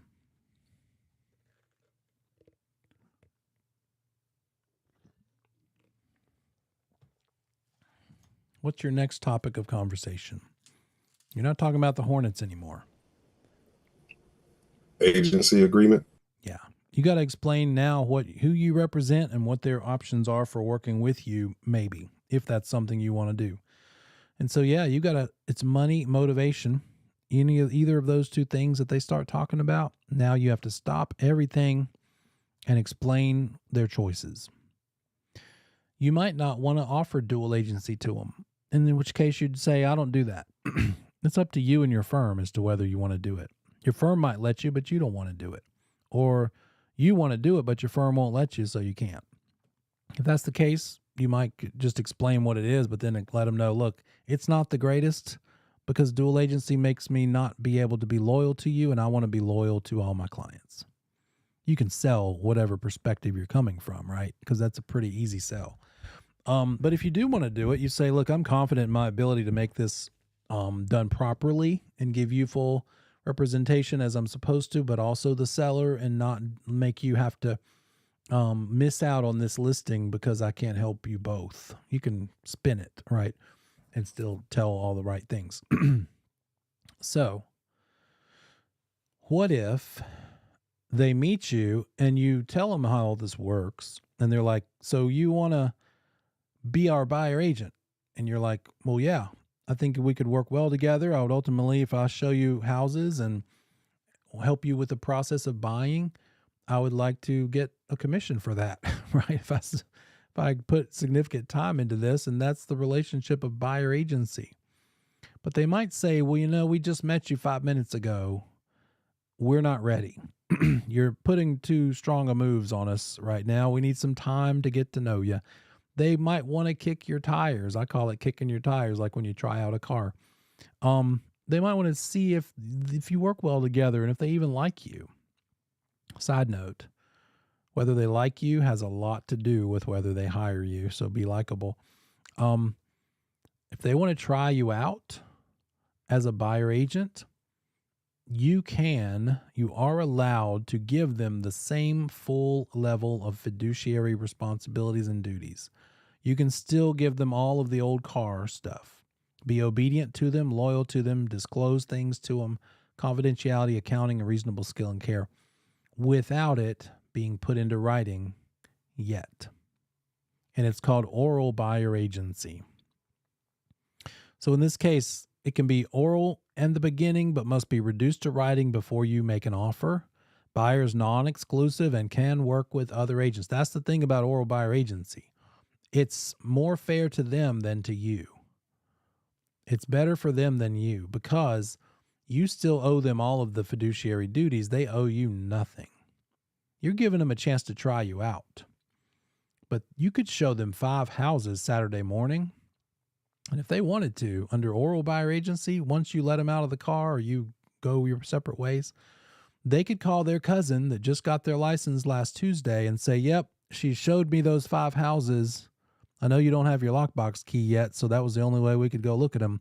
Go ahead and write the offer for number 4. We wanted to waste her time, not yours. And there's nothing you could do about it because that's part of the deal with oral buyer agency. They can cheat on you. It's not cheating. It's an open relationship. You owe them all those fiduciary duties. They do not owe you any loyalty. They could totally use another agent because it's not in writing. Non-exclusive. They can work with other agents. That's why when I ask in CE classes, hey guys, which of you choose not to do oral buyer agency? Many of them say, nope, been there, done that, got burned. Not interested. What they would rather do to let someone kick the tires, there's another option. I can appreciate, Mr. Buyer, that you want to try me out, make sure that I'm not just full of it. I don't do this oral buyer agency thing because it's not fair to my other clients that have trusted me and do understand that I'm going to take good care of them. And I don't blame you for not yet. I need to earn it. But rather than oral buyer agency, let's do a limited version of written buyer agency. You just want me to show you these 5 houses today? Well, then we'll fill out the buyer agency form and say it's for this address and this and this and this and this. I don't know you. You don't owe me anything besides unless you buy one of these 5 houses. So that's another option. But oral buyer agency is just verbally telling them how this whole thing works. By the way, if you explain to them how buyer agency works for this reason, for oral buyer agency, you still have to talk about dual agency. Even though it's not in writing, you still have to tell them about it and explain it to them. And then this can go on forever and ever and ever, weeks and weeks and months if you want to. By the way, don't do it. But maybe it's a whole year and they finally find one they want to write an offer on. Now you need to convert this into written buyer agency before you write the offer. So the mistake a lot of agents make is they're either fearful or lazy about turning this oral buyer agency thing into writing. They don't want to offend the buyer. They don't want to come across as not cool. They want to just kind of not even talk about that icky kind of gross agency stuff. And they make the mistake because it goes too far, too long. And now the buyer is kind of trained. Well, what are you asking me for this paperwork now for? You never asked it from me before. So best practice is to prepare them up front and say, look, guys, I'll give you the first day, but I think we should have a pretty good idea if we can work well together after today or whatever you want to do. First week, first 10 showings, first single showing. Talk to your BIC, find out what your firm will allow you to do. They might not let you offer this. Your firm might say, no, we don't do oral buyer agency around here. It's got to be some version of written, either limited or exclusive. Okay, let's keep on going. Single agency. What's the difference between single agency and these other first 2 things we saw, like buyer agency and seller agency only? Single agency means you're okay with working with a buyer and you're okay with working with a seller, but you'll never do it for both of them on the same house. Never dual agency. That's all it is. I could see this being more common. In real life, I'll bet a lot of firms are choosing this. At least the students in my CE classes are, because I ask them that question either because you don't want to do it because you got burned or your firm won't let you. Who here does not want to do dual agency? And most of them say, not me, no thanks. Because it can be tricky keeping both buyer and seller confident that you are not telling more than you should to the opposite one, right? Single agency just means you're not going to be in a dual agent transaction. You'll help sellers, you'll help buyers. You might even do a cross sale with another firm, but you'll never represent them both on the same property.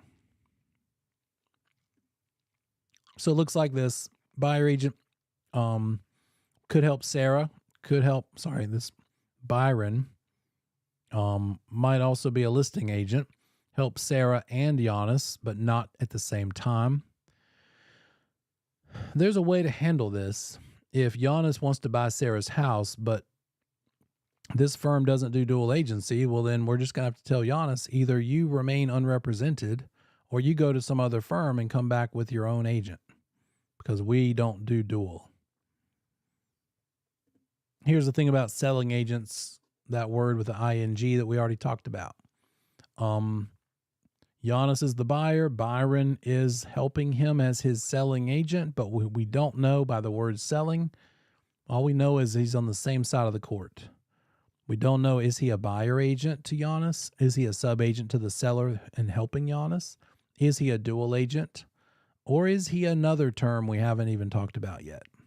Another version of dual agency called designated agency. We'll get to that in a minute. Then we've got this, another explainer of the terms. So we've got Giannis in this case. He's the buyer. Sarah's the seller. Layla is the listing agent. She and her firm listing Sarah's house. Byron is the buyer agent helping Giannis. So Sarah, the seller, is the customer to Byron, and she's the client to Layla. And then Giannis is the client to Byron and the customer to Layla. Right? Because of going across the fence, the net, the volleyball net, tennis net. Does that make sense? Good.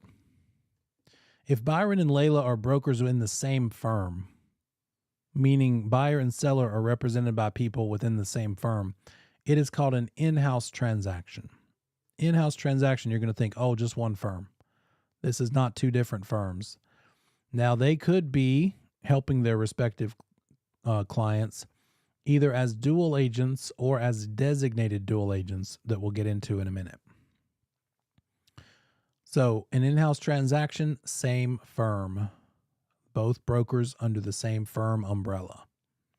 If they're from different firms, ABC Realty for Byron, XYZ for Layla, then this is called co-brokerage. If you see something that says so-and-so in this transaction, it's a co-brokerage, you're going to think, oh, that's two different firms. We cannot have dual agency in a co-brokerage transaction because dual agency only occurs when it's one firm because it's in-house, an in-house transaction.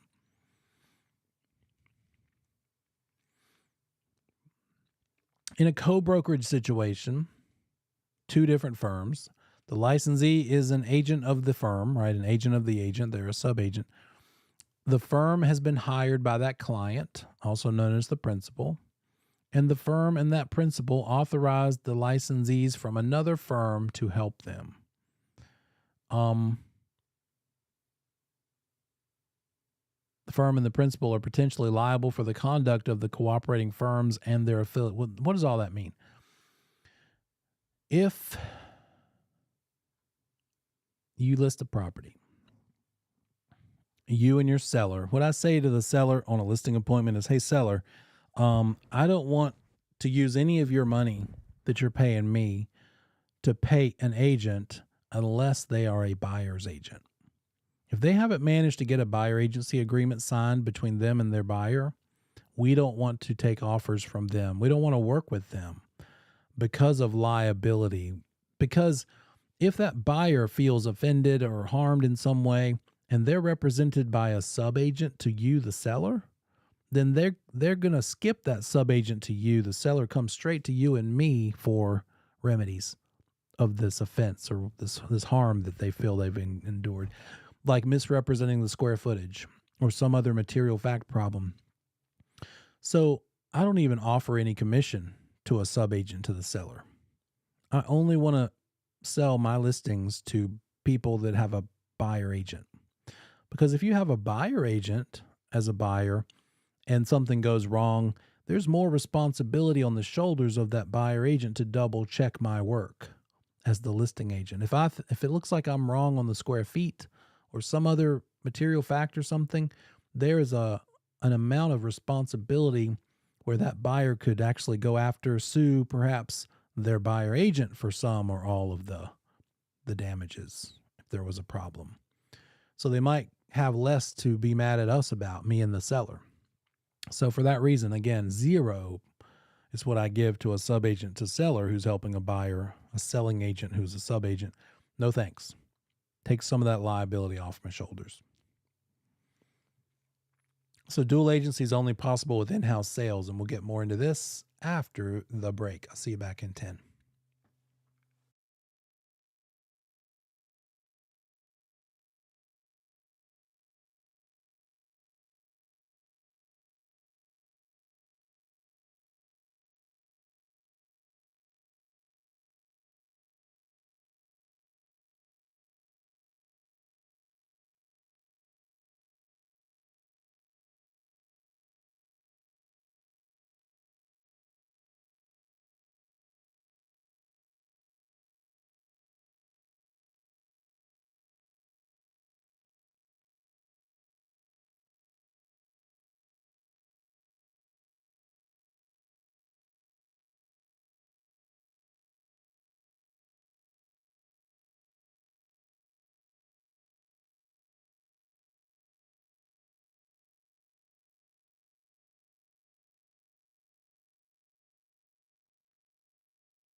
halfway through.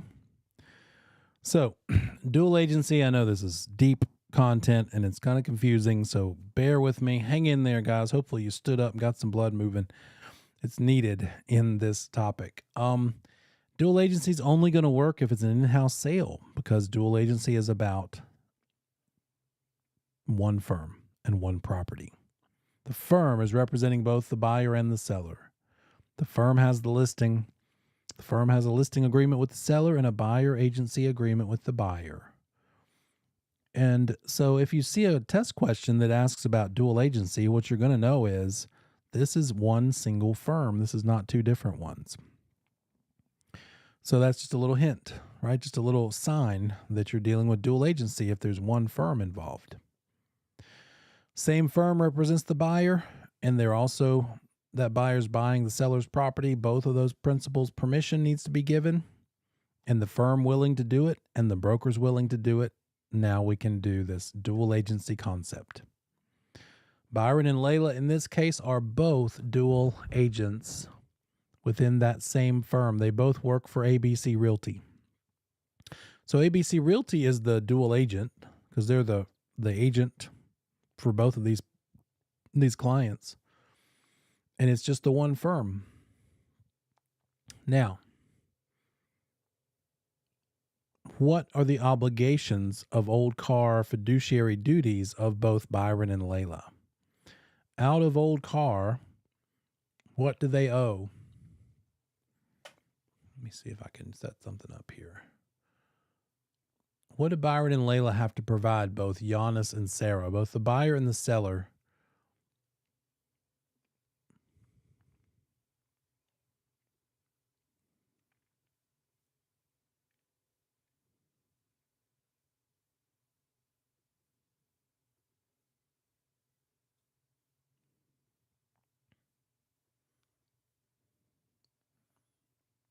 The Old Car duties are what?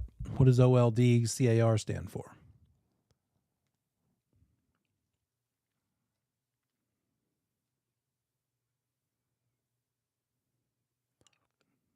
Putting something together so I can share this with you a little better.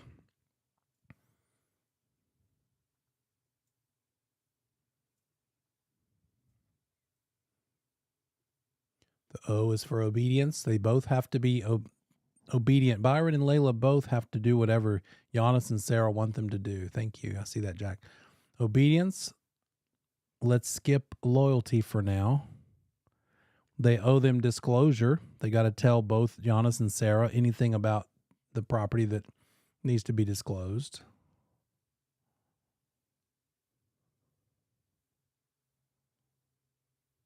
Oh, right. Okay. Sorry. I'll get this right in just a second. There we go.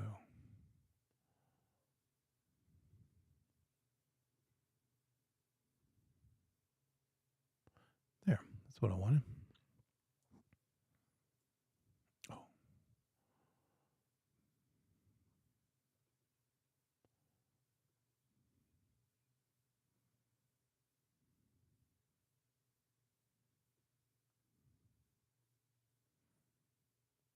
Okay.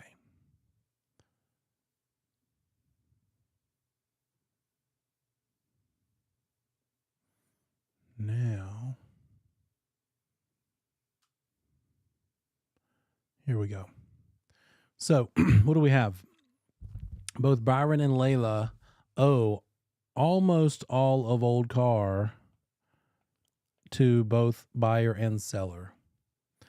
Let's recap what these stand for. We know obedience, loyalty, disclosure, confidentiality, accounting, and reasonable skill and care.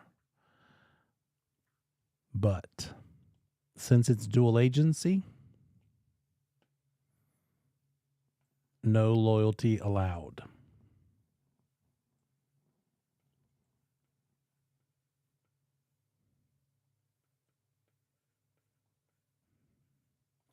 No loyalty can happen. What does that mean? With Byron and Layla, neither one of them can give any preferential treatment to either buyer or seller. Byron and Layla both have to be neutral. Byron and Layla are both dual agents, so they cannot show any preferential treatment. If the buyer says, hey, Byron, we go way back, we went to school together. Tell me, what do you think it's going to take for me to get Sarah's house? Byron will have to say, look, sorry, Giannis, I might be your friend, I might love you more, but I can't tell you that because you've given me permission to be a dual agent. I am a dual agent. And it could be that Byron is a dual agent by himself. It could just be that he's the only dual agent in that firm in between the two parties. But it could also be that he and some other agent is too, or are too. Whoever is the dual agent, whether it's one agent or multiple agents, they are all limited by loyalty. They cannot give preferential treatment. Or Byron might say to Sarah, look, Sarah, I know we listed your property, and then Giannis came along and made an offer. But Sarah, you're asking me how much you think I can get Giannis to come up to. I can't answer that question because I can't be more loyal to you than I am to him. Does this make sense about dual agency?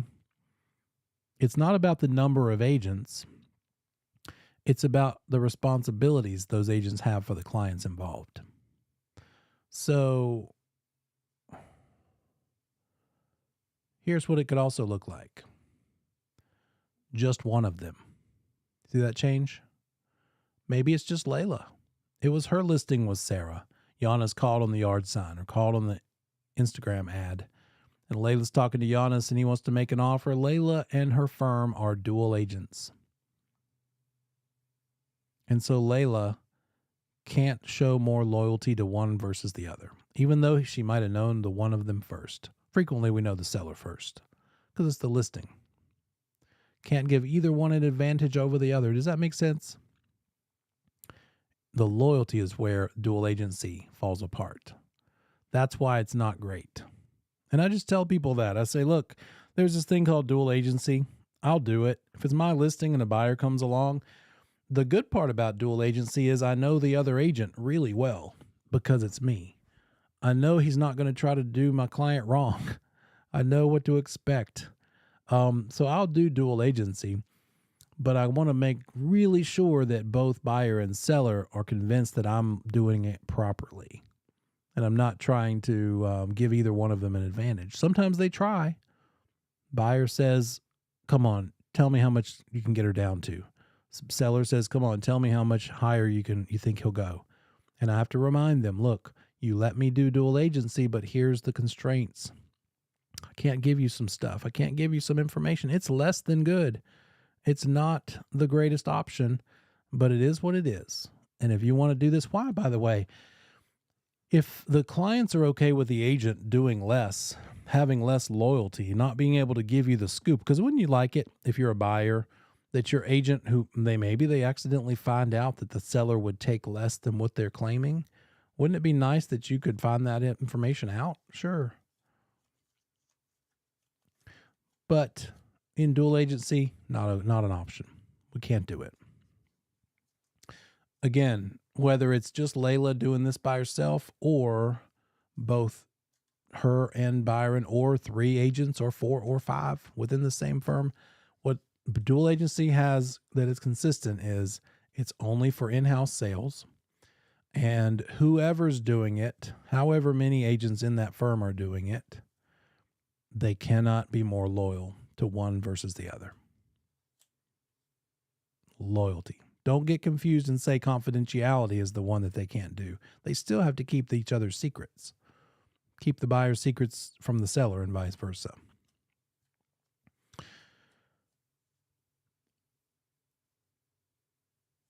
So here's what I was getting at a minute ago, and I forgot. So thankfully the slide reminded me. Why might the buyer and seller be okay with not having loyalty? Not having the privilege of getting loyalty from the agent?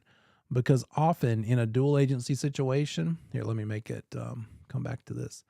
In a dual agency situation,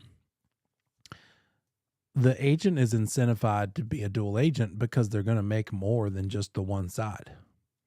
If it's a 6% commission and it's 3 and 3, 3 to the listing side, 3 to the buyer side, maybe that dual agent, single agent gets all 6. But oftentimes they negotiate and say, seller says, look, if you're not 100% for me and only me, and you're going to be a dual agent, then I'm going to expect you to charge me less. So rather than paying you 6, how about I pay you 5 or 4?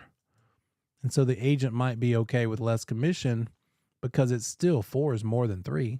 They would have only gotten 3 if they had sold it to a whole different buyer that had their own separate agent, different firm, right? So it usually comes down to the money.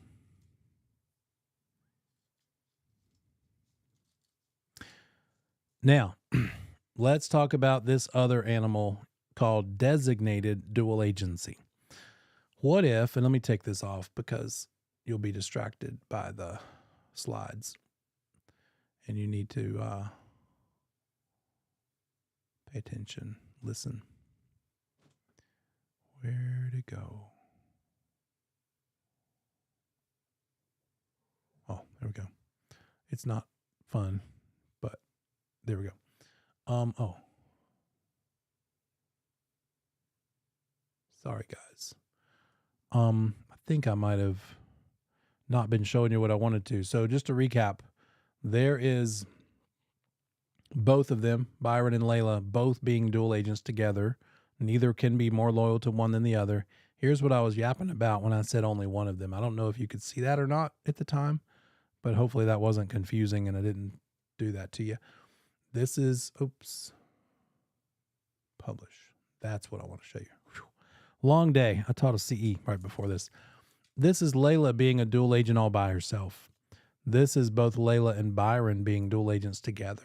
It could also be 3 or 4 or 10 agents in the same firm. Doesn't matter. It has nothing to do with that. If anybody ever says dual agency is when there's 2 clients, buyer and seller, and 1 agent in between them, wrong.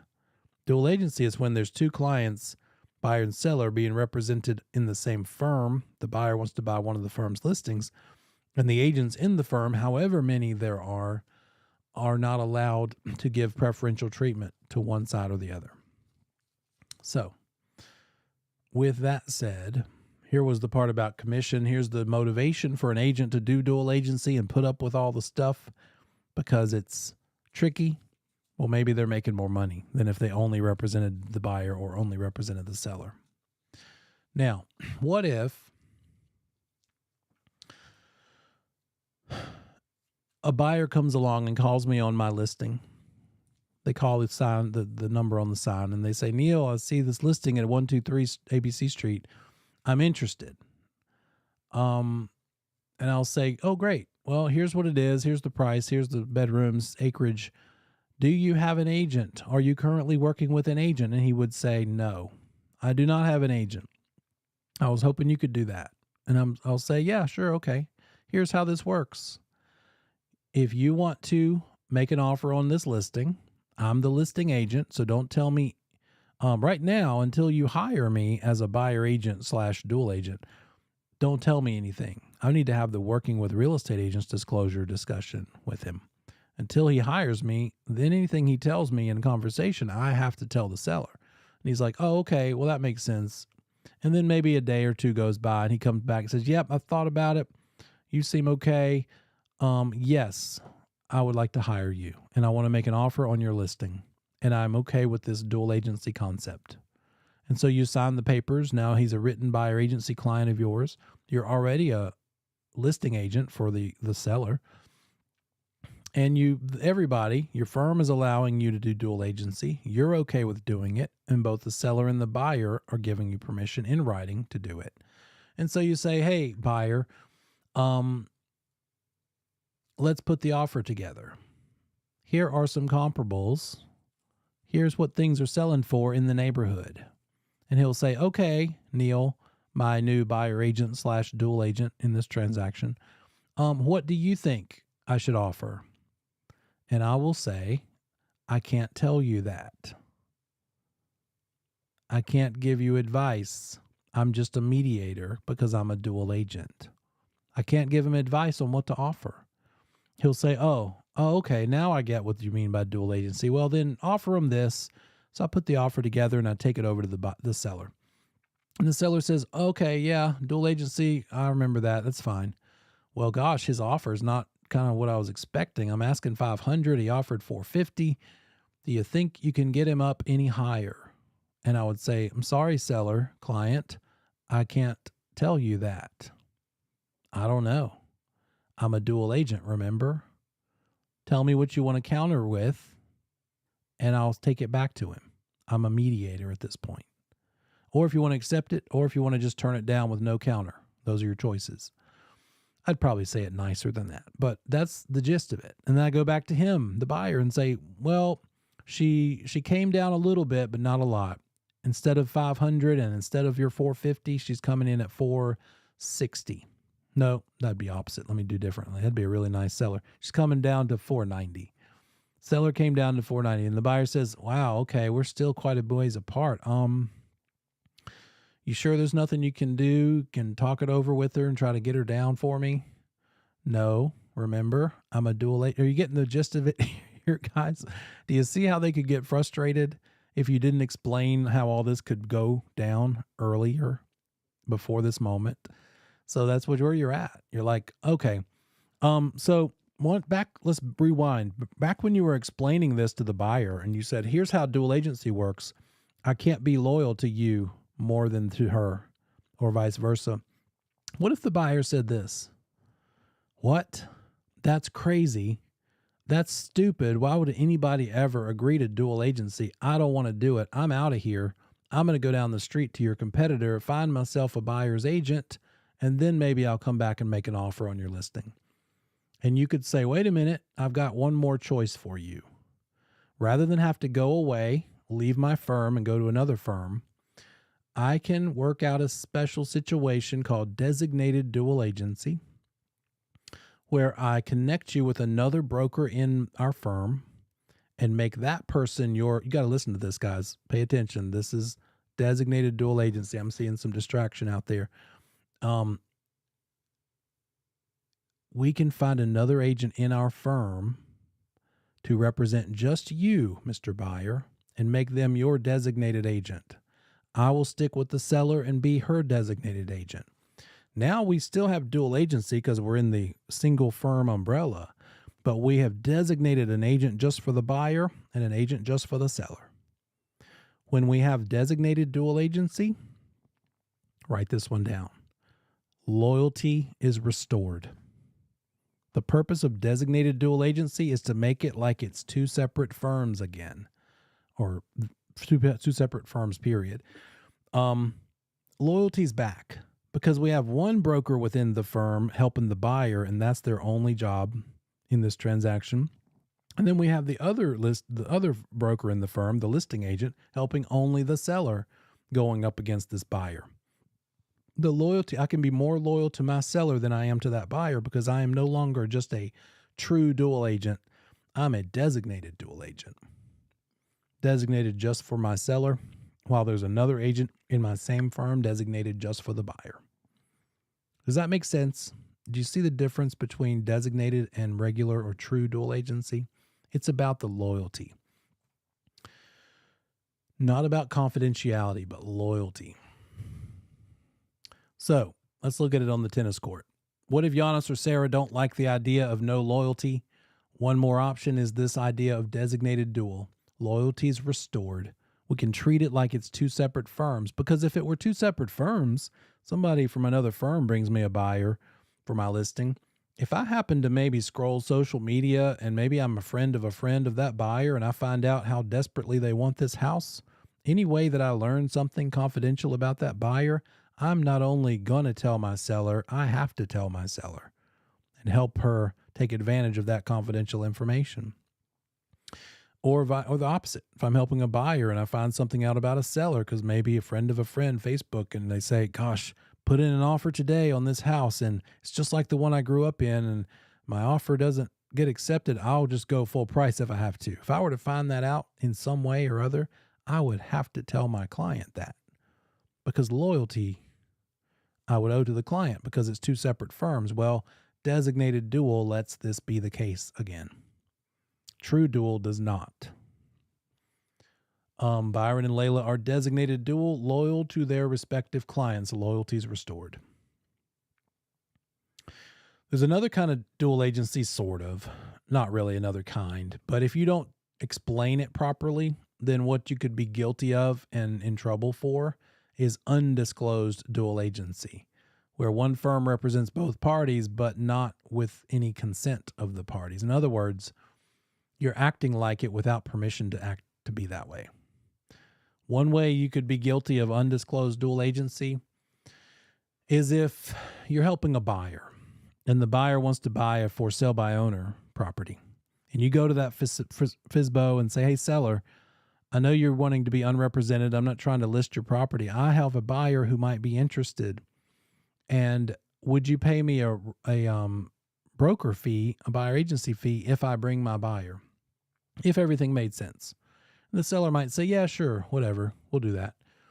Eventually, if you win that seller over and kind of build the rapport, they might like you and kind of trust you. But you have to keep reminding them to not do that, right? Because anything they tell you that's confidential about their negotiating position, they're still a for sale by owner representing themselves.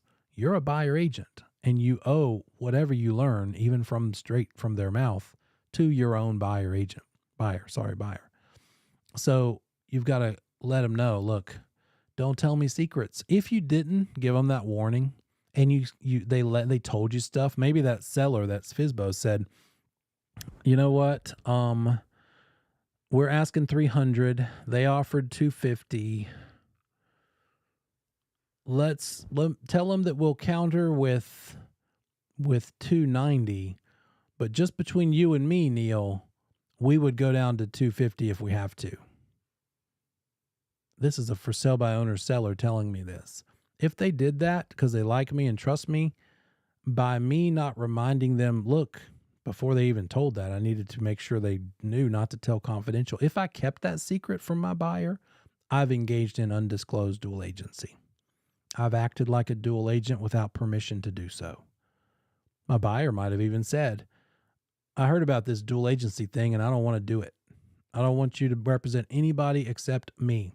You're always in my corner, on my side. So when I have a for sale by owner I'm interested in, even if they wanted you to be their agent too, and somehow they were willing to list it with you or let you be a dual agent somehow, not allowed. I won't give permission because if buyer or seller doesn't want to do dual agency, it can't be done. So undisclosed dual agency means you're acting like a dual agent without permission, and it's illegal. Okay, we have a case here where Byron is the only agent. He's helping his buyer, Giannis.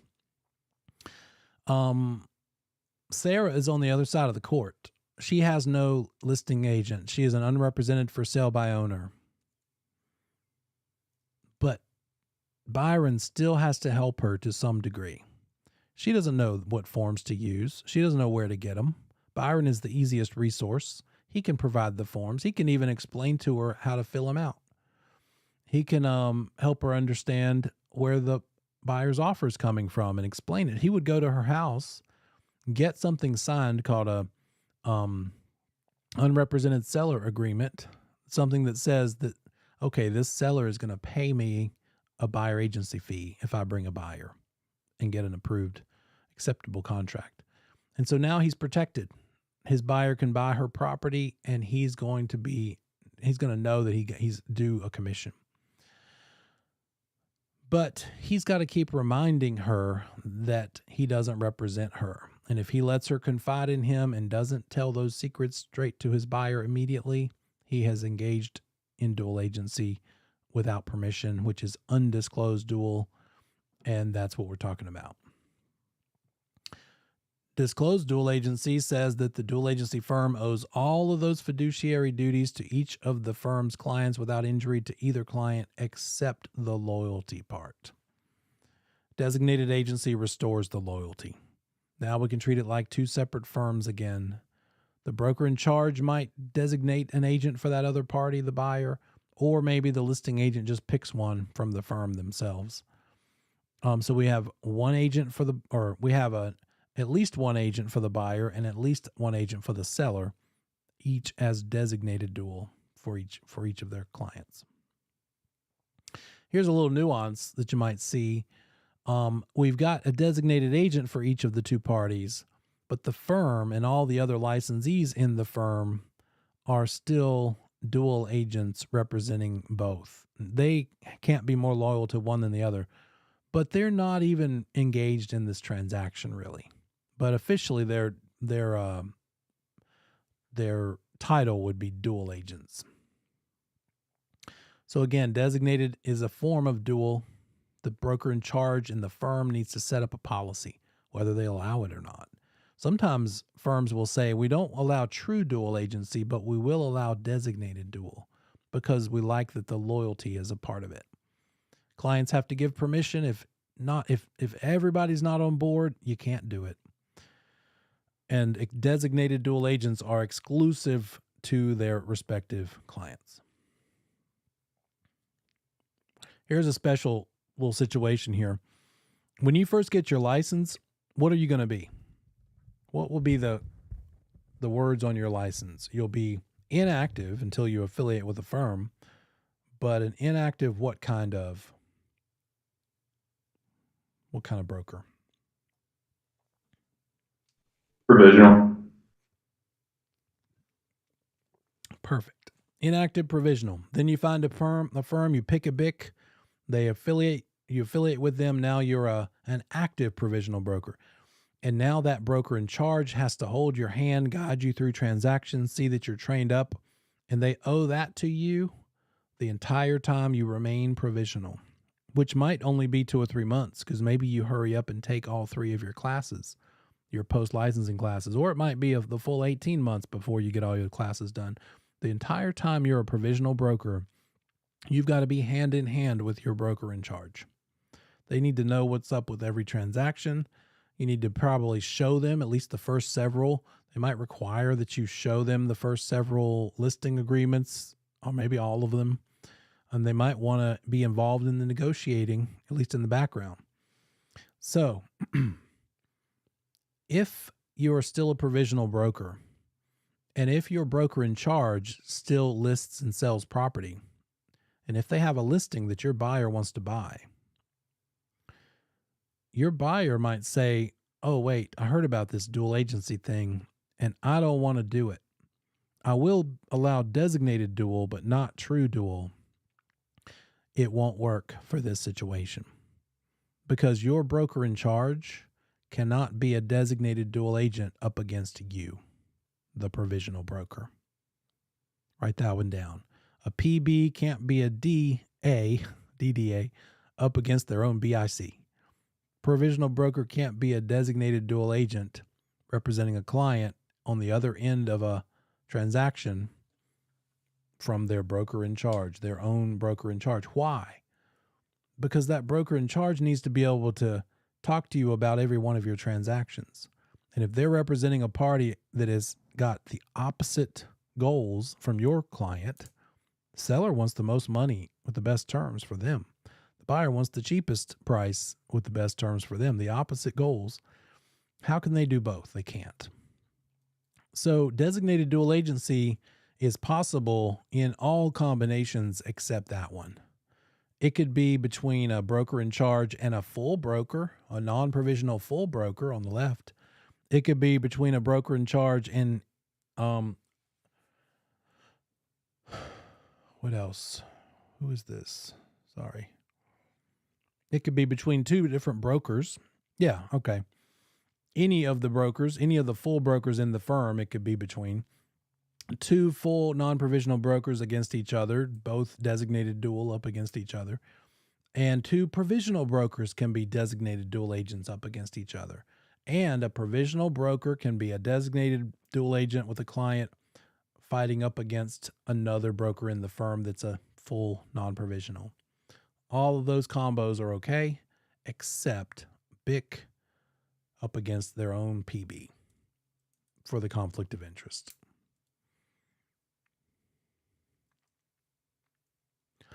Sometimes you have a case in the exact same Zoom room you're in where a broker owns a firm and there's no affiliated brokers else besides them in the firm. That's my case, right? I'm sitting here, I have my own little firm and I never added anybody because I don't want to do management.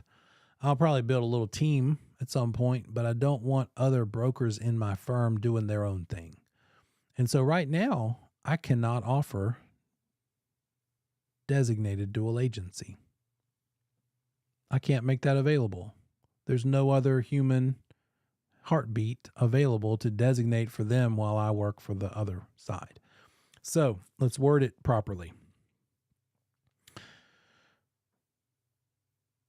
Dual agency or true dual agency is one firm, same transaction, and at least one broker in that firm in between the parties.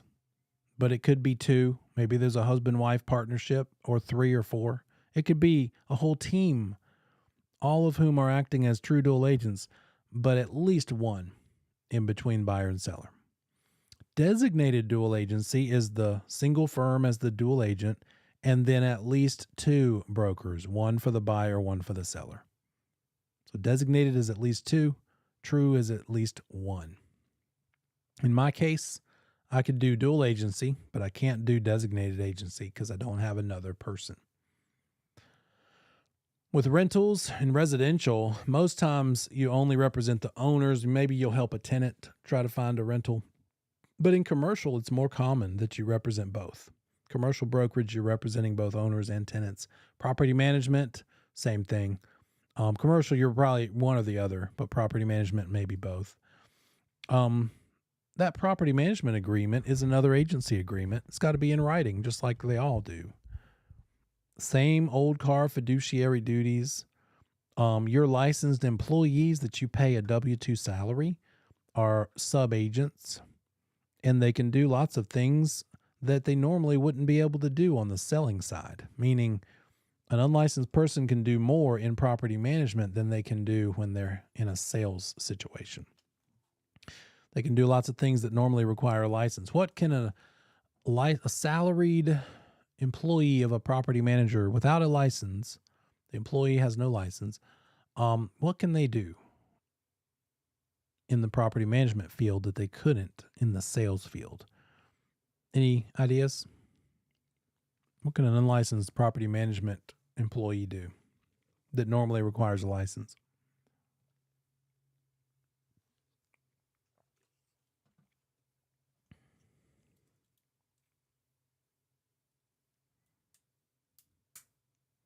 They can show rental properties. There it is. Thank you, Jack. They can't show things for sale. An unlicensed person, unlicensed assistant, not allowed to show things for sale, but they are allowed to show things for rent. They can even guide someone through a lease, help them understand what the lease is about, and sign it alongside them, direct them to sign it. But you can't do that when you're selling property. Your unlicensed person can't explain the contract and say, hey, sign right here. So there's more things available in property management. A transaction broker is nothing more than a facilitator. We don't do that in North Carolina because we always represent somebody. I think we talked about this already. They're providing a service without representation of a specific party. And some states do it, but we don't. All brokers must explain agency options at a certain point in time. We know this to be first substantial contact. We got to review and explain this thing to consumers at the moment that they start talking about these things. Money or motivation. Let me pull that up.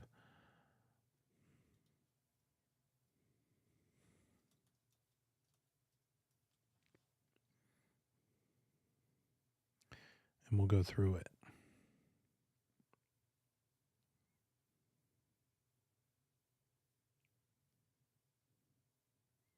I think this is the one. Oh yeah, maybe it is.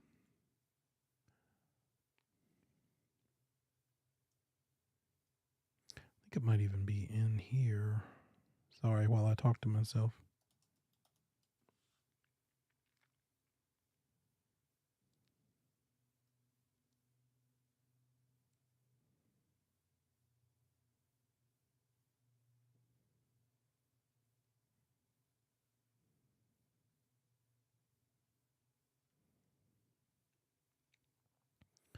All right, I'll try this. Let's go with the slides for now. So first substantial contact, meaning, hey, they've started telling you about what they're able to buy, afford, qualify for, how much money they have to work with, or how bad they need to do something with a time frame.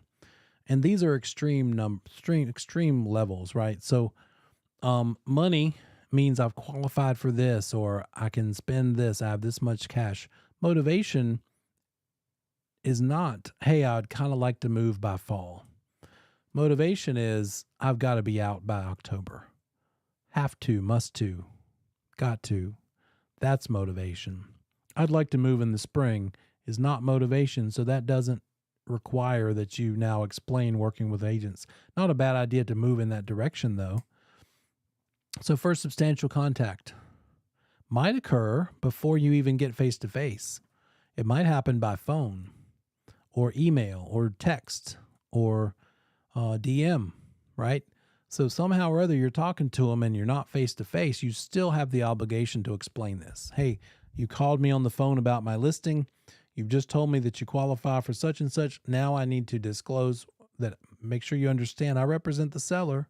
Don't tell me any secrets you don't want the seller to know. And also, I could represent you if you choose for that to happen. Here's how that works. If you hire me, I can help you as a buyer agent. If you want to buy this listing you've called on, I could be a dual agent in between you and the seller.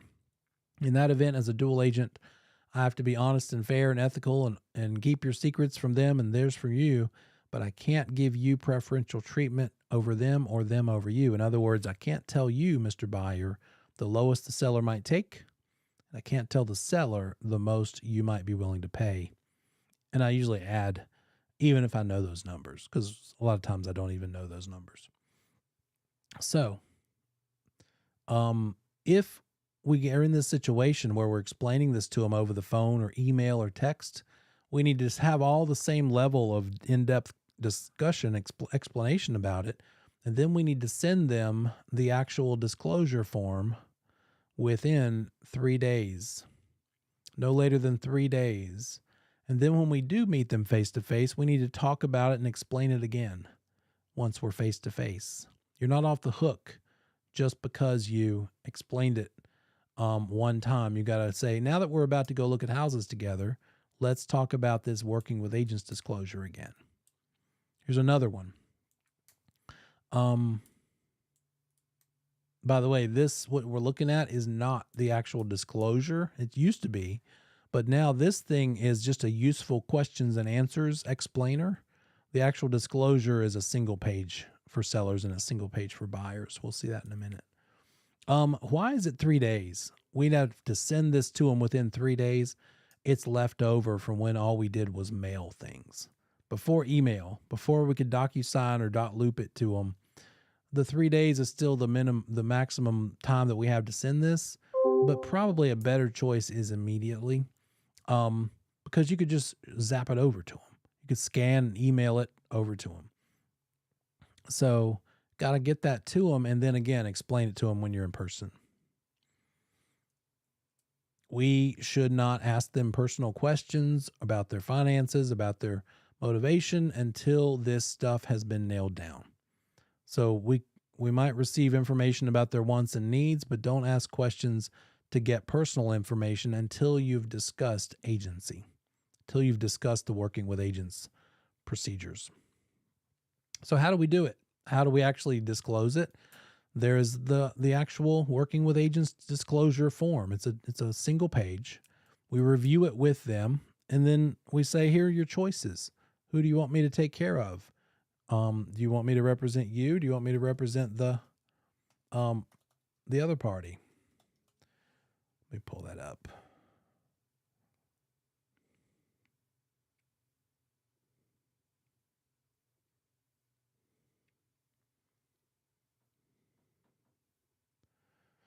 What else? We're required to disclose who we represent as part of this discussion too. Hey, for right now, Mr. Seller, or let's go with the buyer. Mr. Buyer, I represent the seller. So again, don't tell me secrets and how much you might really be willing to spend, because I would have to tell the seller. Got to explain who we owe our loyalty to at the moment, and then tell them what their choices are about hiring us or not. Here's what the disclosure looks like. The top of the page looks like this. And in this box, it says all the important stuff. This is not a contract.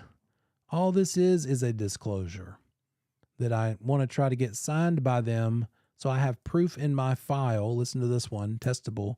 You need to have this as proof in your file that you explained this conversation with them. So this first box is saying, hey guys, this doesn't hire me. This is just for my file, so I have proof that the real estate commission wanted to make sure I explained it to you. That's all this is. It's important that you understand who represents who, and agents are required to review this with you at first substantial contact and then give you a copy of this once you sign it. So before you give any confidential information, make sure that you tell them, before they give you any confidential, make sure you've explained to them why they shouldn't until you're the official hired professional. Otherwise, if you don't enter into a written agency agreement, last line here, that you are allowed to share confidential information. The agent can share your information with others. So that's just a generic warning box about how this works. The next section of this page is going to be pertinent to either a seller or a buyer. So this one is about the seller. Now, they both have the center section. They both give the talk about dual and designated agency. Same, it's not any different between the two. The top and the bottom, 1 and 4, those are the differences. So for seller's agency or seller disclosure, it says this, look, the agent who gave you this and their firm has to enter into a written listing agreement before they can start marketing your property. If you sign that listing agreement, then they're going to represent you, and the buyer will be represented by either somebody with a different firm or be unrepresented and take care of themselves. If all you do is check this box as the agent, because this is your job to check this box and tell them which thing you make available to them, then dual agency is not something you're going to offer. You would have to check dual agency or check designated agency. Whatever you check is what you offer. So just checking seller agency means that's all we're doing. We're not doing dual. If you're okay with dual and they're okay with you doing it and your firm allows you to, then you'll check dual. And then if they would rather you do designated or in addition to dual, you could do it. Check whatever's appropriate. The last one here might not even be used at all. Obviously, the two in the middle might not either, but the last one is very specifically about a for sale by owner situation. If you use that one, you're probably not using any of the first three. You're not checking any of those because this means your buyer might want to buy this house and you need to explain to the owner that they are representing themselves and the agent is not representing you at all, owner. They have no loyalty to you at all. They represent just the buyer. Don't share any confidential info with this agent because they'll tell it to their buyer. They have to. So this last box would only be checked if it's a for sale by owner situation where you're helping a buyer buy it. That makes sense? This is all one page. And then finally, let's see if I don't think I have the signature side, but the very bottom is where you sign it. You sign it, they sign it. Here's the other thing about this form. The working with agents disclosure has to be in your file for everybody that you've ever talked about money and motivation to, right? If the real estate commission decided to audit your files, come down and check the office files and particularly yours, would they be happy if you had exactly the same number of working with agents disclosures as you did closed transaction files? Would that make them happy? You've talked about working with agents disclosure to exactly the same number of people that you have helped and closed and made money on. Do you think they'd be okay with that?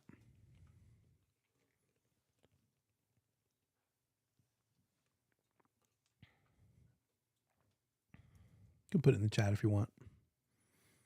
Yes, no. I feel like I put you to sleep. It's a deep topic. I don't blame you. About time for this break. Here's how this works. You got to keep this thing in your file. And it very well is the case, likely the case, that you've run across a lot more people and had to explain this thing because you ended up at money and motivation. So you're going to have more of these than you have closed files.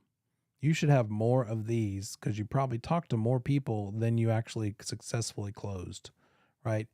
So, yeah, the commission would be suspicious if you had the same exact number, or if you had fewer of these. You got to have more than, because you probably discussed with people more than you actually closed on them.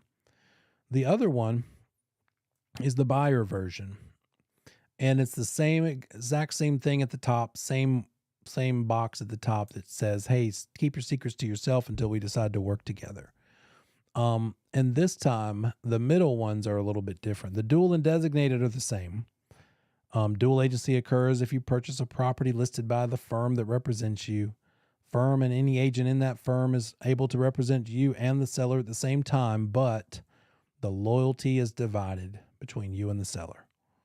But they still have to treat you fair and equally and can't help you get an advantage over the other party.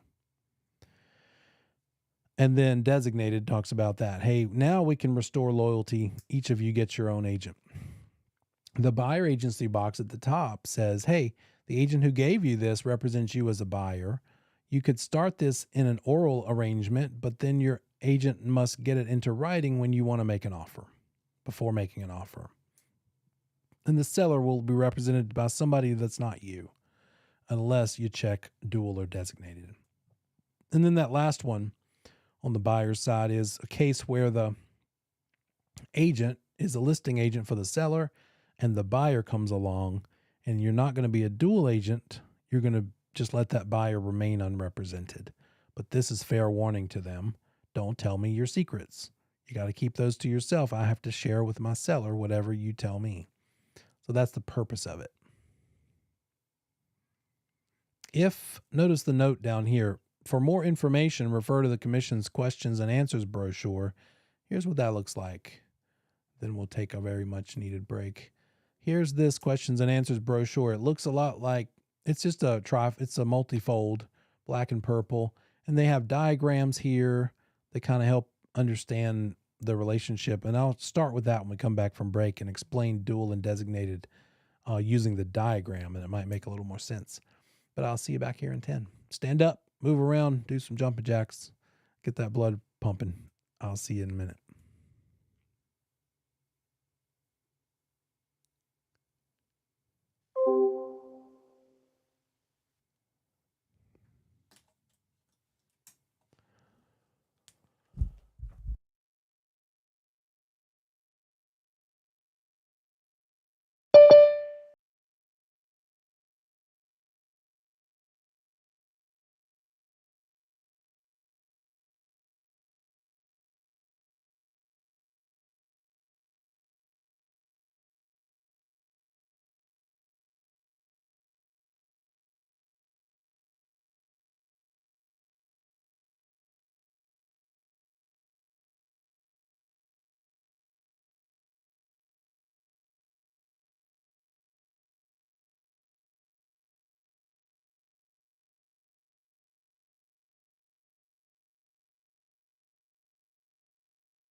Hey, welcome back. Gutting it out for the next 50 minutes. Hopefully we can hold it together. It's been a long day. Okay, in case I wasn't sharing the screen with you properly, which now I fear I may not have, here is the top of the page of both the Working with Agents buyer version and seller version. Here's the seller version. Again, this is the box that has basically the part that says, keep your secrets to yourself until we decide to work together. Your confidential information, I've got to tell the other party if you tell it to me. And then for the seller version, here are those 4 options. And then for the buyer version, here are those 4 options. This is in the Google Drive, by the way, so you can see it a little closer firsthand.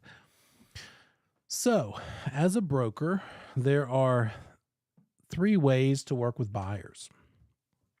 As a seller sub-agent, as an exclusive buyer agent, or as some kind of dual agent, dual or designated dual. So, depends on what they're willing to do, what you're willing to do, what your firm will let you do. Oral buyer agency, again, may be practiced for any amount of time, must be reduced to writing prior to writing an offer, and it's never allowed to be assumed or implied. You still have to talk about it. It needs to be a discussion of all the agency issues and options. You still tell them about dual agency and designated agency. Even though they're not signing something, you still have to have the same level of conversation, explanation.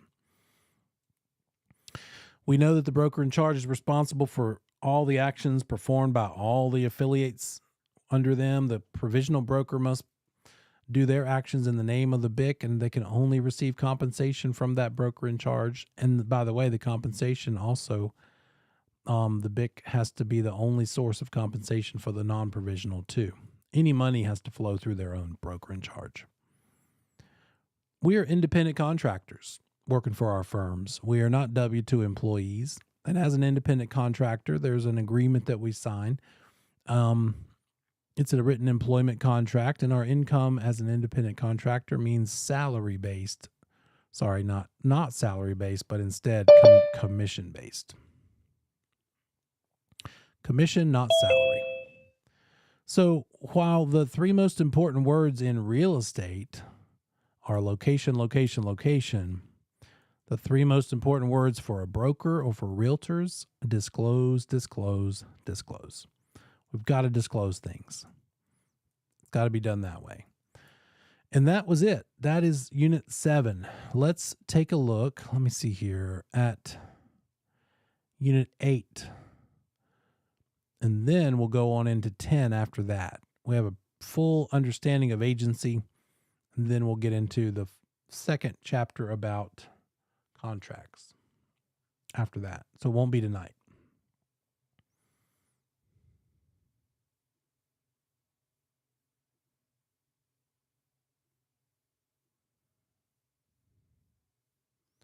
There we go. So agency contracts. Now we're going to take what we learned about agency and apply it to the contracts that we use in North Carolina. So there we go. In this chapter, the level 1 recall are the laws affecting solicitation of clients and customers. What are you allowed to do to generate business? Employment contracts with our affiliate licensees. The second level, level 2, multiple listing or cooperative service listing agreements. Antitrust laws. What are you allowed to do about price fixing? What's that look like? And monopolies. It applies to those things. Level 3 analysis is how to earn a brokerage fee, the general requirements for agency contracts, and listing procedures, working with sellers and working with buyers. What are the procedures there? First though, let me flip on over and let's talk about flex a different muscle a little bit. Let's see here. Since I've been yapping at you this whole time, let's talk about what everybody cares about. And that is the money. No matter how difficult you might find math to be, somehow magically people figure out the money eventually because it means something to them, right? So let's talk about commission splits. And let's say we have a $1 million sale price. $1 million sale price, and the seller has agreed to a 6% total commission. So a 6% of $1 million, easy enough, $60,000. That is the total commission in dollars, right? All righty, let's get this ready. Get my little iPad stuff ready. So 60,000 is the total 6% commission on $1 million. Now that total commission gets split between the listing firm and the selling firm. And they just so happen to decide to split it evenly, give the selling firm the same as what the listing firm keeps. So they're both going to get $30,000. But notice the bottom row. The listing agent, broker, has a 50-50 split with their firm. 50% split, meaning they're going to share it evenly. They're going to share this $30,000 evenly. So broker's getting 15, firm's getting to keep 15. But on the buyer side, that buyer agent has a 70-30 split. Maybe they've been around longer. Maybe that firm is nicer. Who knows what it is? Maybe they have more desk fees and monthly expenses they have to pay for the privilege of a higher split. All of those things could happen, could be a part of this. For whatever reason, we are told the broker has a 70% split, so we're going to figure out what 70% of 30,000 is, and that's what the broker's portion is going to be. So that's sort of the pyramid of the commission splits. And you might need to navigate back and forth, right? You might need to, depending on what they ask of you, know how to manipulate this thing. So to calculate it, here it is in a T formula. If we know the commission rate and the sale price, the commission in dollars is just those two things multiplied together, right? Sale price is $100,000. Commission rate is 3% for the buyer agent. That's $3,000. 100,000 times 3%. If you see it this way, the total commission in dollars times the commission split percentage gives you the amount of the commission in dollars. Total commission times the split. Let's make it make sense. This time we're going to work with a sale price of $500,000. So a property, let's see here. Make it a little bit easier to read.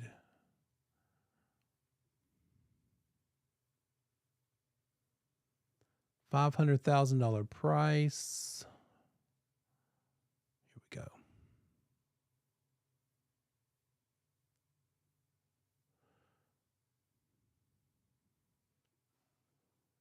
And then I'll just fill the screen with it.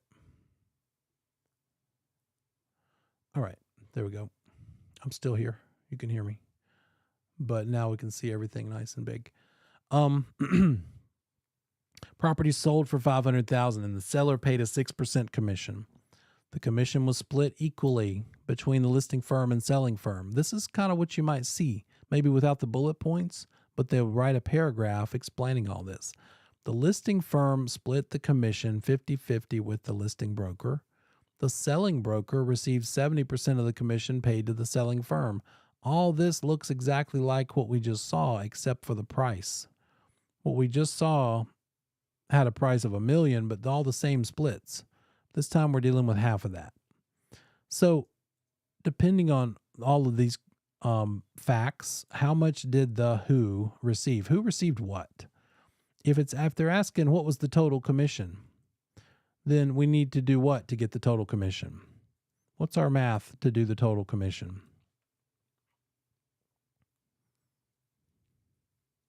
Sales price times the commission You got percentage. 500,000 times 6%. Yeah, $30,000. Easy. If they want to know what is the listing broker firm split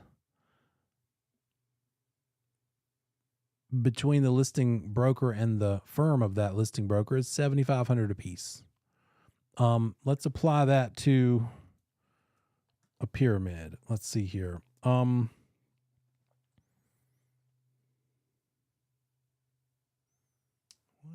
if this will still work. Okay, good. Okay, we've got a $500,000 price. We've got a 6% commission, which is otherwise known as $30,000. We've got an even split between the two firms, each of them getting $15,000. And then we've got a split on the listing side, listing firm, of the listing firm, what they get to keep, and the listing broker, what they get to keep. And that's even. Listing broker and the firm are splitting this $15,000, $7,500 apiece. On this side, we've got the selling firm also getting $15,000 because it's an even split between them. But this time, we've got the selling firm versus the selling broker, and that selling firm's piece is 30%. Selling broker's piece is 70%. So that means what percent of the total of their side? Let me move that over. And so we need to figure out, if they're asking what the listing broker's piece is, what's 30% of 15,000?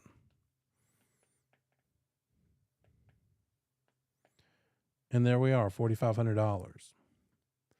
And what's 75% of 15,000? You could do the same thing, but just with 75, or you could subtract the 45 from the 15. And there we are with 10,500. So that's what we're talking about. They might ask you something differently. They might say the listing broker earned $10,500. The listing firm and the selling firm are splitting equally.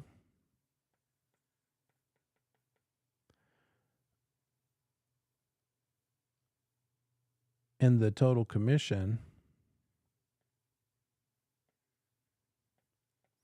is 6%. What's the price? What's the sale price? So you'd need to be able to go backwards and figure that part out. You would first say, well, what do we know? We know that the listing broker earned $10,500. We'd also need to be told that that is 70%, a 70-30 split.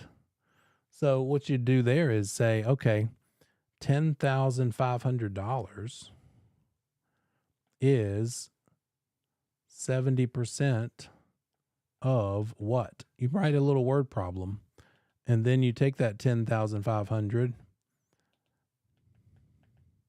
divide it by the 70%, and the answer is 15,000. The word is gets replaced by a division symbol, and then you just do the math. So now you know that 70% of 15,000 is 10,500, or 10,005 is 70% of 15,000. So now you know the total amount going to the selling brokerage, which we already saw was that 15. So that's how it can go and be arrived at backwards. Then we know that it's an even split between the two firms. So if the selling firm is 15, then the listing firm is 15. And therefore we know that that's the total commission of 30,000 because it said so. Total commission, the commission split evenly between the two. And then we also know that the total percentage of commission is 6%. So $30,000 is 6% of what? And if we take that 30 divided by the 6, there's our 500. Turning the word is into a division symbol, basically, is what we're doing. So those of you who didn't even need to put that together and be like, I just knew it was dividing anyway, take it and run with it. Do your thing. But if math just made you sweat a little bit, figure out how to write it into a sensible equation like that, and then just replace the word is with a division symbol. And that's how you know how to get the price from the commission in dollars and the rate. We could also rewrite this into a T formula because we know we're dividing this $30,000 by the 6%, and the thing on top gets divided by the thing on the bottom to give the other thing on the bottom. If you need to see this relationship, commission in dollars over rate times the sale price, that's what that would look like. Don't forget, with these T formulas, a rate is always one of the things on the bottom. Some version of a rate. Let's see. Let's talk about another very useful practical potential math problem.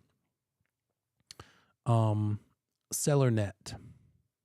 The seller might say, hey, here at this listing appointment, I just want to be able to walk away with X dollars. At the price that you're proposing, do you think that I could walk away with this much money? Or having to work backwards from that. So you might see a problem sort of like this. And I know it looks scary, but hang in there. In fact, let me start with a simpler version. Let's start and show you how to do it, and then we'll go into that bigger one. What if the seller says, look, I just need to have $150,000 left over once it sells. And you're going to say, okay, well, you need to end up with $150,000. Well, what I can tell you is that the closing costs on this sale are probably going to be about $8,000. Maybe the loan payoff. What is your loan payoff, Mr. Seller? How much do you owe your current lender? And they'll need to tell you. And you'll say, okay, so the loan payoff that you need to pay your current existing loan off with is, let's say, $103,000. And oh, by the way, and walking around this place looks like you need some repairs. And I figure you might need about $9,000 to make this place right. Whatever the expenses are, whatever the needed things they need to pay for are, including like something called a deed preparation fee, which tends to be about, let's just say $500.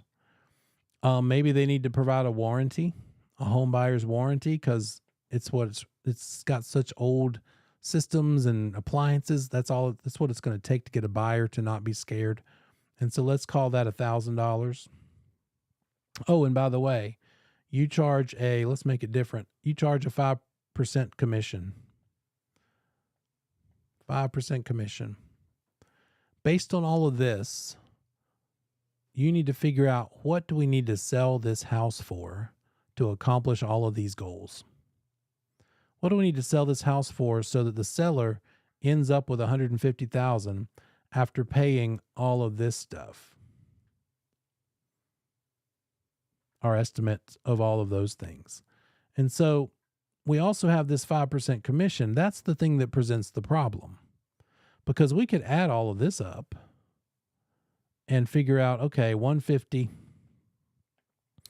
plus 8,000 plus 103 plus 9,000 plus 1,000 is $271,500. In other words, the seller needs to get $271,500 after they've paid your commission, because the difficulty in this problem is that you don't know what dollar amount your commission is. So you tell me. We've added up all these numbers. Let me double check it. The 150 plus the 8 plus the 103 plus the 9 plus the 500 plus the 1,000. Yeah, 271.5 is what all those things add up to. Now you tell me, how much do you need to sell this property for in order to be able to pay all those things and also pay you 5% commission? Figure out, just take a moment, work it out, think about it, and I'll leave you alone and we'll talk about it in a second. When you come up with something, go ahead and put it in the chat.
Thoughts? How we doing? We figured out the total. We can add those up pretty easily. We know we need to sell it for at least 271.5 to be able to accomplish all these things. But then if we sold it for 271.5, we wouldn't have any commission, right? So sometimes people make a mistake and they say, well, if we need to figure out the sale price, then let's figure out what 5% of 271.5 is and just add it to it. In which case we would end up having a sale price of 271.5 plus the 13. So they would mistakenly say they need to sell for 285.075. Anybody tempted to go with that route? The problem with that is you have shorted yourself commission, probably by a couple $1,000, because you based your 5% commission not on the sale price, but on the net price. Here's how we do it instead. We rewrite it with a little word formula, word problem. 271.5 is 5% of what? And replace the is with a division sign. And then plug it in. 271.5 divided by 5%. Oops. 71.5. Oh, darn it. Oops. Yeah, I left out a step. That's why it was wrong. It wasn't making sense. It was a huge number, 5 million. Here's what I forgot. We need to change this, even though the commission is 5%. Here's how we need to write it. We need to realize that if you sell this property for the full 100% sale price, right? Whatever that is, your split with your seller is, in this case, 5% to you, leaving how much to them? If you're charging a 5% commission, how much will the seller end up with just based on your split with them? 95. You're going to keep 5, they get 95. Then they got to pay expenses out of that, but those two things add up to 100. So we need to figure out that 271.5 is 95% of what? Because this number, this net, is got to be 95% of the full sale price to allow you to end up with 5 or whatever your commission split is. So now we take that one, 271.5, divide it by 95%, and that comes up with 285.789. Great job. This is what it needs to sell for. Now let's figure out what your commission on this price is. 5% of that is 14,289. And let's think back about when I showed you how many people do this wrong and calculate 5% of the net, 13,575.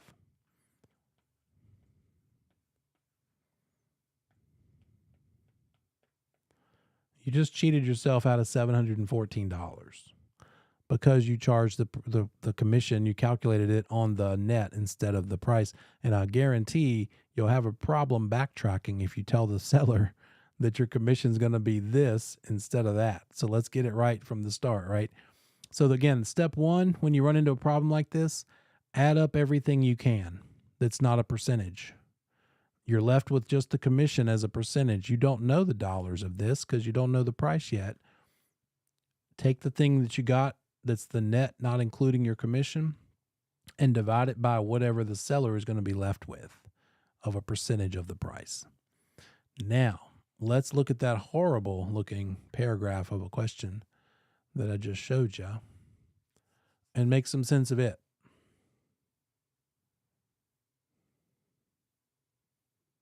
There we go. So on a listing appointment, the seller tells you that they're selling their house because they want to build a new one. They're going to need $190,000 from the sale to put toward that new one. Very real world situation. Their other expenses include $3,500 toward necessary repairs, $177 to pay off their existing mortgage, $2,300 for closing costs, and you, the listing broker, are charging them a 7% commission because you're worth it. From your research and knowledge of the market, you've determined that houses like theirs, we'll talk about that part later. How much will they need to sell their house for in order to fulfill all these obligations and end up with $190,000 net to seller after paying you and all these other things? Just go with that for now. Do what we just did, but with these numbers, and let's see what happens. In fact, let me see here. Do something different. Okay, I'm going to attach it in the chat.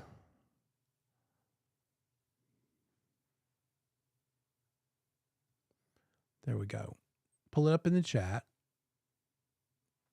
Open that up, download it. I'm going to put you in breakout rooms and let a couple of you talk to each other and work it out and give you a few minutes. Then we'll bring you back in and we'll talk it over.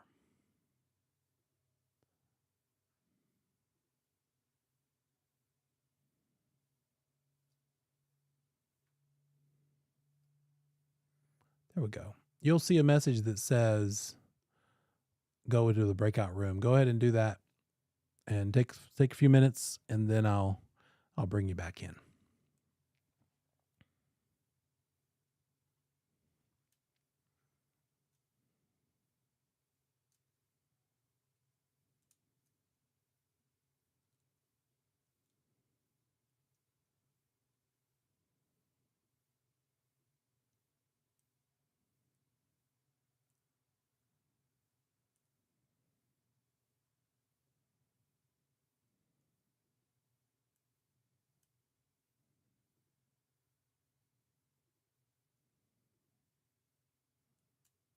I saw there's only 8 people Yeah. in the class Wait, right now, 3? so it could just be us too. Yeah, I just want to make sure everybody was seeing each other. You're good? Okay? You guys okay? Yeah, Okay, I'll leave you alone. we're good. Let's see.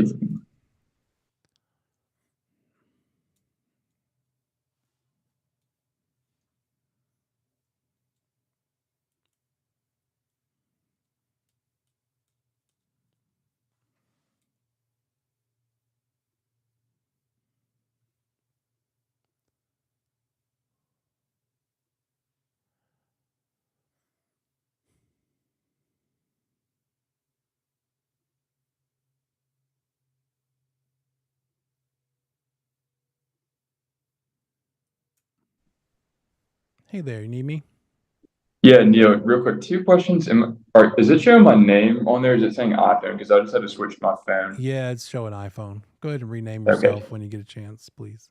All right, let me see if I can do that. And okay, I've got the problem, but for some reason I don't have it in the chat. Let's see. Oh, you don't see it? Okay. Let me see here if I can. Yeah, my computer died, so that did not help.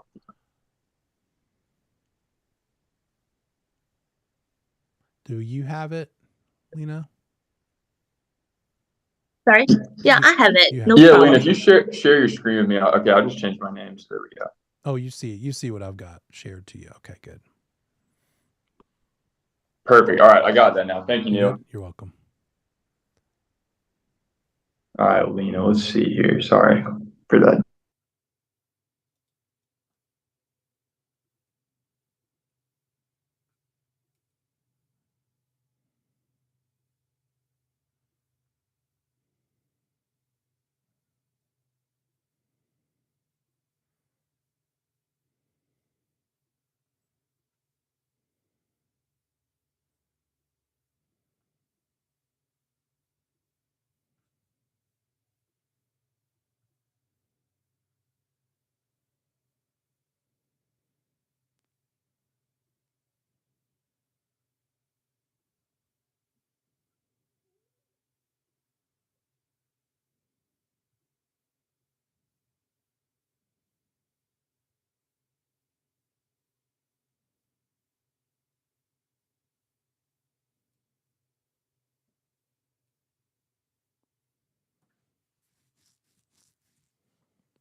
How we doing? Go pretty well? Yeah, we're good. We got an answer. We just didn't know if we were supposed to hang out in the breakout room if Yeah, I was you. just about to pull you back in.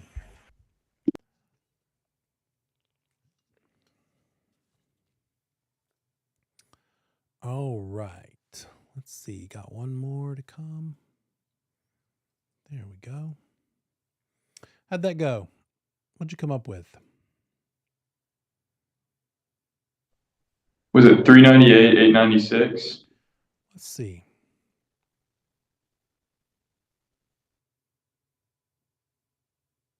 Oh, yeah, good. I did write out the steps. So we'll look at the pretty version. So step one, add up everything you can in dollars. And what do we have here? 35, 23, 177, 190. All that comes up to 372.8. Did you get that? 372.8 is 93% of what? Since we're talking about the full sale price being 100, the commission you're charging is 7, then the seller's left with 93. So therefore we need to know that 372.8 is 93% of what number, and we get 400,860. Well done. Good job. How about this one? Let me hide it first, so it'll at least be fun. I wouldn't say fun, maybe, but I'll adjust it once I can pull that up.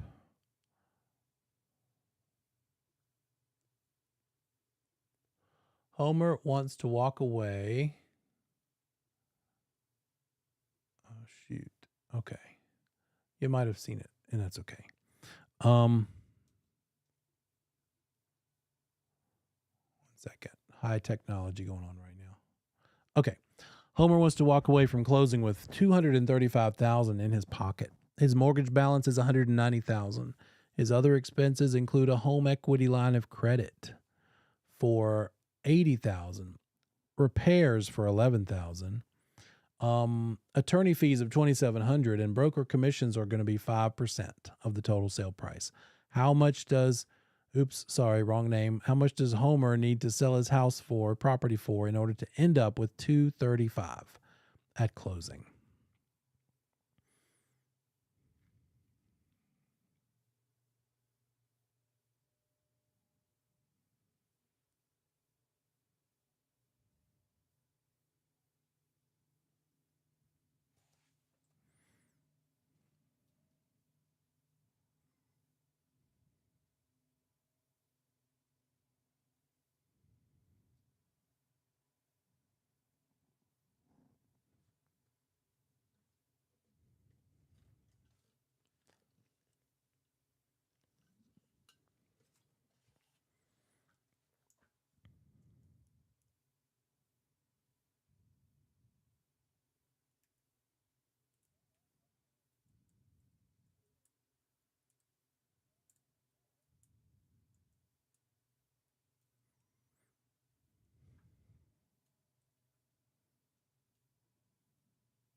What do we think? Looks like A for some. Step one, add them up. 235 plus 190 plus 80. An equity line of credit is basically a second mortgage. So that has to be paid off at closing too. 11,000 for repairs, attorney fee for 2,700, and all that adds up to 518,700. Now that needs to turn into a sale price. So if the commission split is 5%, how much is going to end up going to the seller as a percent of the total before paying these expenses? 100% minus 5 is 95. So 518,700 divided by the 95% means a sale price, it needs to sell for 546 to accomplish all these goals. But here's the next question in real life. Will it? The seller wants to end up with 235 in his pocket. Can they expect to do so? Is it reasonable for them to expect to do so? Well, that depends on the market. When you do your research to see what this property will probably sell for, what if it comes back and looks like the comps only support 526? What do we do now? Hey, seller, I know we need 546 for you to get your 235 you want, but the bad news is the market won't support it. I don't think we can get it sold for 546. It's looking more like 526. Can you deal with 20,000 less? Can you do 215 instead of 235? And that's an important conversation.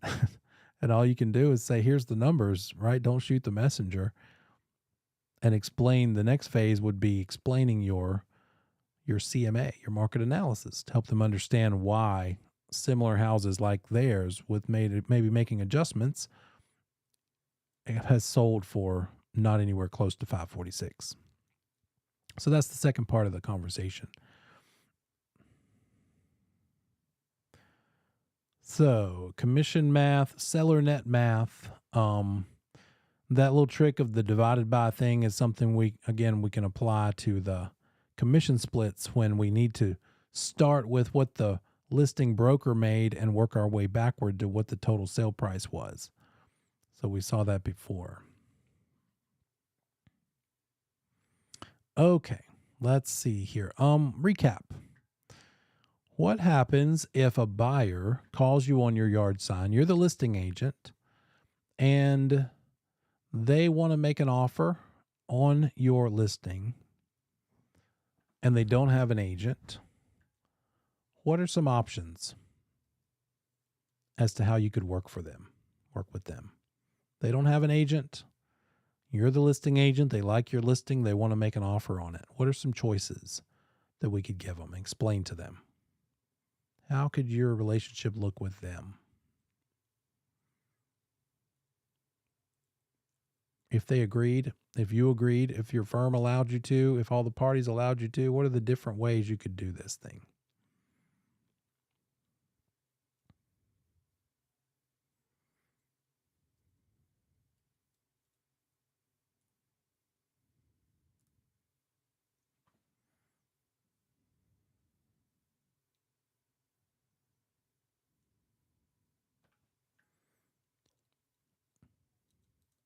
Could you represent them as their buyer agent? Yes or no? Yes in the chat, unmute, whatever you want to do. Yes or no? Could you be their buyer agent? You're the listing agent, and they come along and No, like your you listing. Go ahead. you could be the sub-agent of the seller.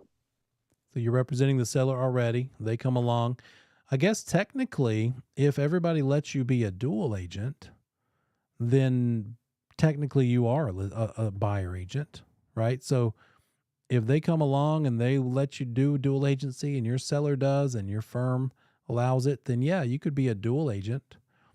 You could also say, look, I don't want to do dual agency. I don't do that. But if you want to buy my listing and you don't have your own agent and you don't want one, you could just be an unrepresented buyer. That's a real thing where you're the only agent in the mix, but they don't want or have an agent of their own. They're just going to remain unrepresented. So no dual agency, but yet you're the only agent involved. So be careful. It's like, sort of like the opposite of for sale by owner situation. So when you're talking to this person and they say, well, I like that listing and I've already talked to a lender, what should you do at this point? They start moving toward what they talked about the lender with, what they said to the lender and what that was the conversation looked like. What's the next conversation you need to get into?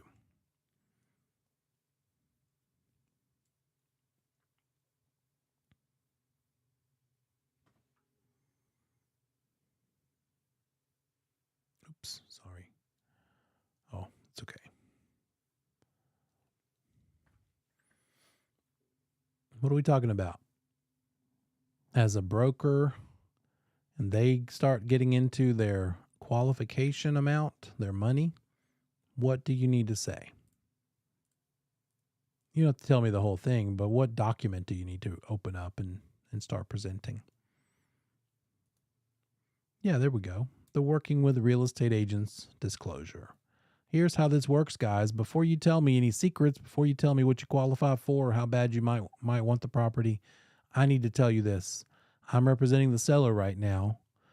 If you want me to also work for you as a dual agent, let me explain how that works.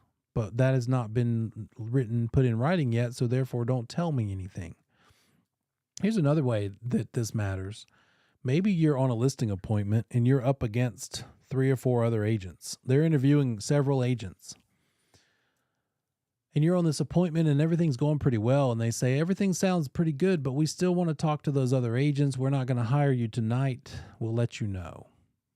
It would be pretty smart of you to say, well, guys, just so you know, here's how this works. Obviously, we haven't decided to work together yet. I think we would do so well together.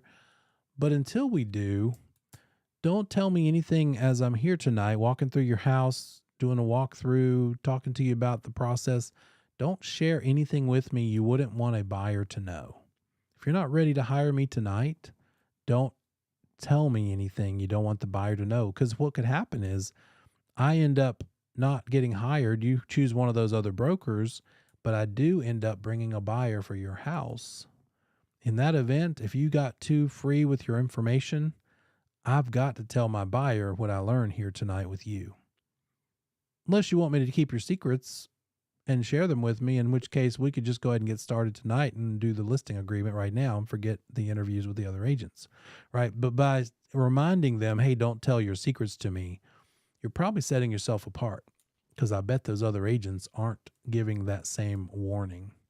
And it gets their attention because they're not thinking about it in those terms. They think they can just tell all 3 or 4 of you the same stuff, and it might even include, what do you think it's worth? 600 might sell for 600. Well, if we could at least get 580, we'd be happy.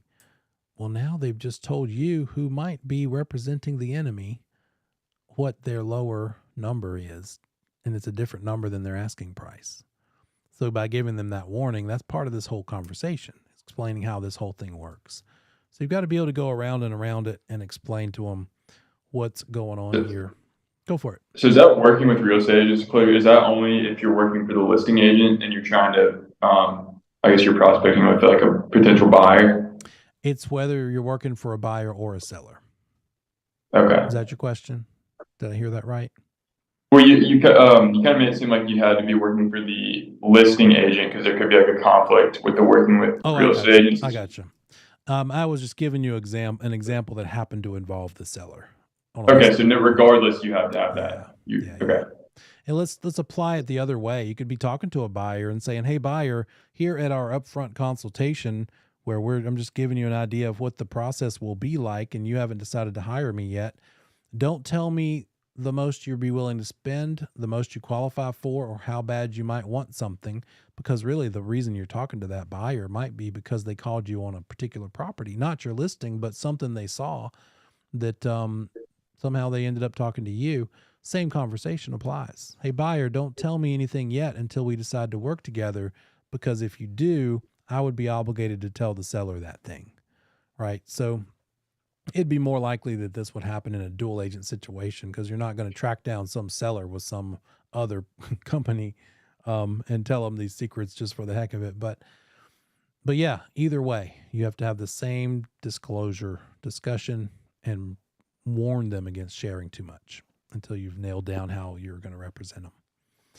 It's a lot. It's deep, and they can ask all kinds of questions. Remember how many questions are going to come from this agency topic. It's in the Relink book, and it tells you that. I think it's like 11 or 12 of them or something. So buckle down, really put a lot of effort and thought toward this. We're going to get more into the actual contracts and paperwork on it in chapter 8. And after chapter 8, we'll jump over to 10 because we've already done 9. Because by 10, we've got to apply all this to actual real world kind of contract stuff, back and forth offers and counter offers. And it's better to have a good feeling of how agency works before we get into that. So that's what's next. After that, I believe we're doing the loan stuff, finance chapter. So it'll be 8, 10, and then the finance stuff. So just to give you a little heads up on what direction we're heading. Once we finish the finance chapter, it'll be time for the midterm. So I would say it's probably okay if you wanted to go ahead and do the quarter term exam, the practice exam called the quarter term exam in your class marker account. Probably safe to go ahead and play around with that between now and next week. If you have any questions, you just reach out to me, Notion, text, email, whatever works best. And I hope you have a great weekend. Take care, guys.